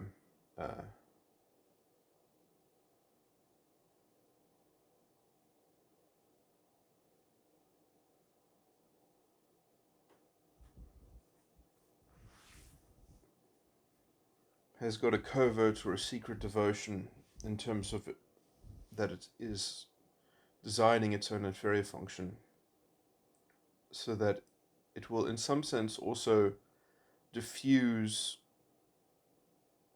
sight and diffuse the ability for the subconscious to see that the inferior function of the subconscious is the failing of the superego. Is that true? Let me just think about that, because I've always thought that sort of the reason why the superego is sort of shrouded in shadow and so fundamentally hidden and veiled is because essentially that there is no telling of the trials, the inferior function, which should be the trial of a particular side of the mind. The superego essentially doesn't have a trial. It makes a mock trial so that it can produce essentially a sin that will automatically put the subconscious in a stable way in that is fundamentally allows the superego to continue to control the structure of reality and experience and the outside. So the superego is being used as a kind of as the source of the matrix projection. Sort of the all the machines behind the curtain that the man behind the curtain is using to construct the Wizard of Oz. The superego is the man behind the curtain with all the machines and the pipes and such.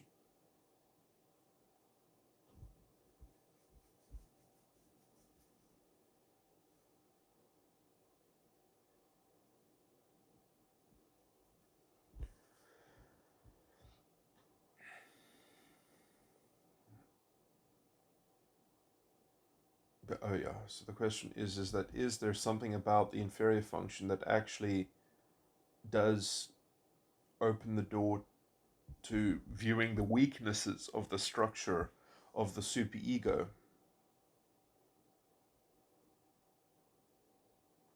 Maybe it's just moot. It's neutral either way on that point. It's just that the way to reconcile the superego is not through the subconscious, it's first through the ego, because you actually have to develop a proper digestion of your own devotion before you can actually troubleshoot and fix the secret devotion. That the secret devotion can only be unwound and unpacked and probably diagnosed after you've got all the other sides of the mind understood in some fashion and the devotion worked out.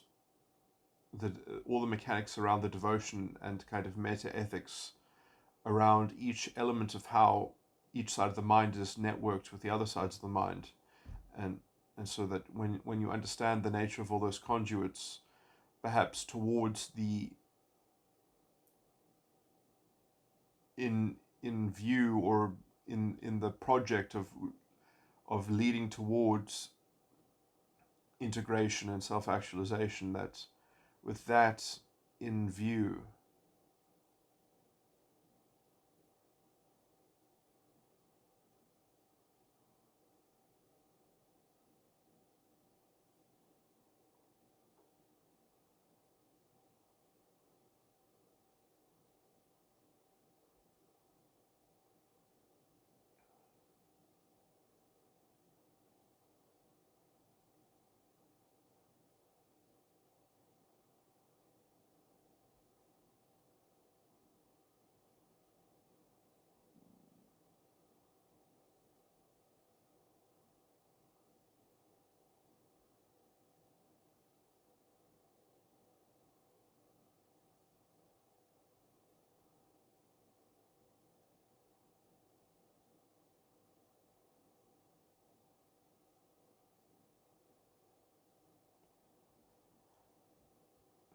then you can pick apart the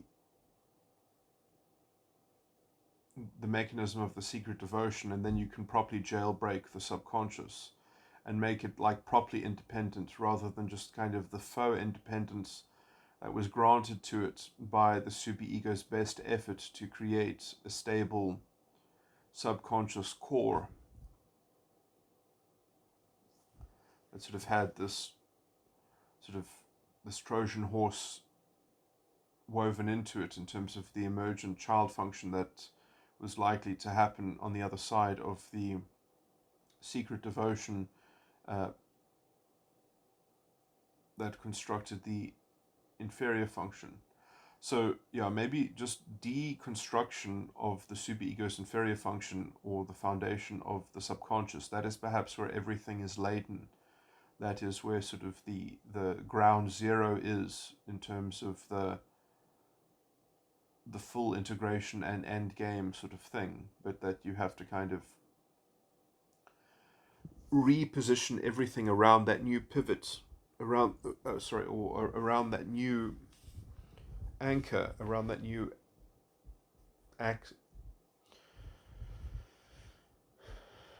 using that as an axis, as the axis of a new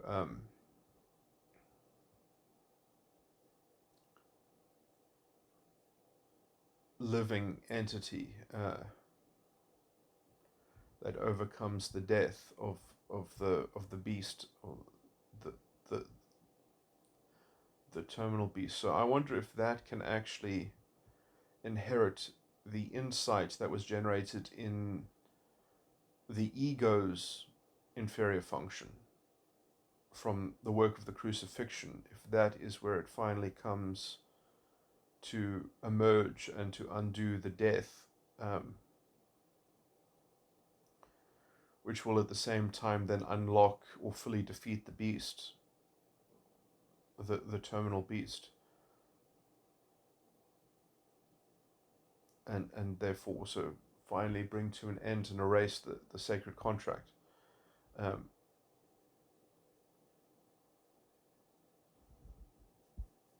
Okay, I think vaguely that's a pretty good overview. Sorry, I was just, while I was talking about these things, I was thinking about what I should be doing with my life in general, or I was thinking about sort of maybe getting into teaching, or trying to, what I could do that would be constructive or productive.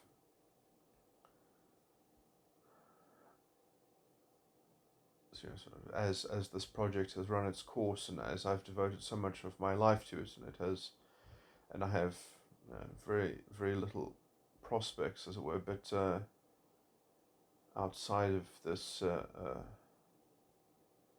anyway, let me not get into my self-pitying routine of talking about my own sorry state. I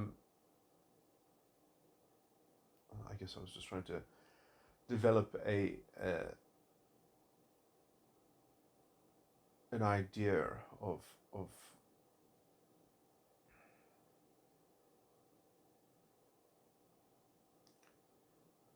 a vision of a good life to live.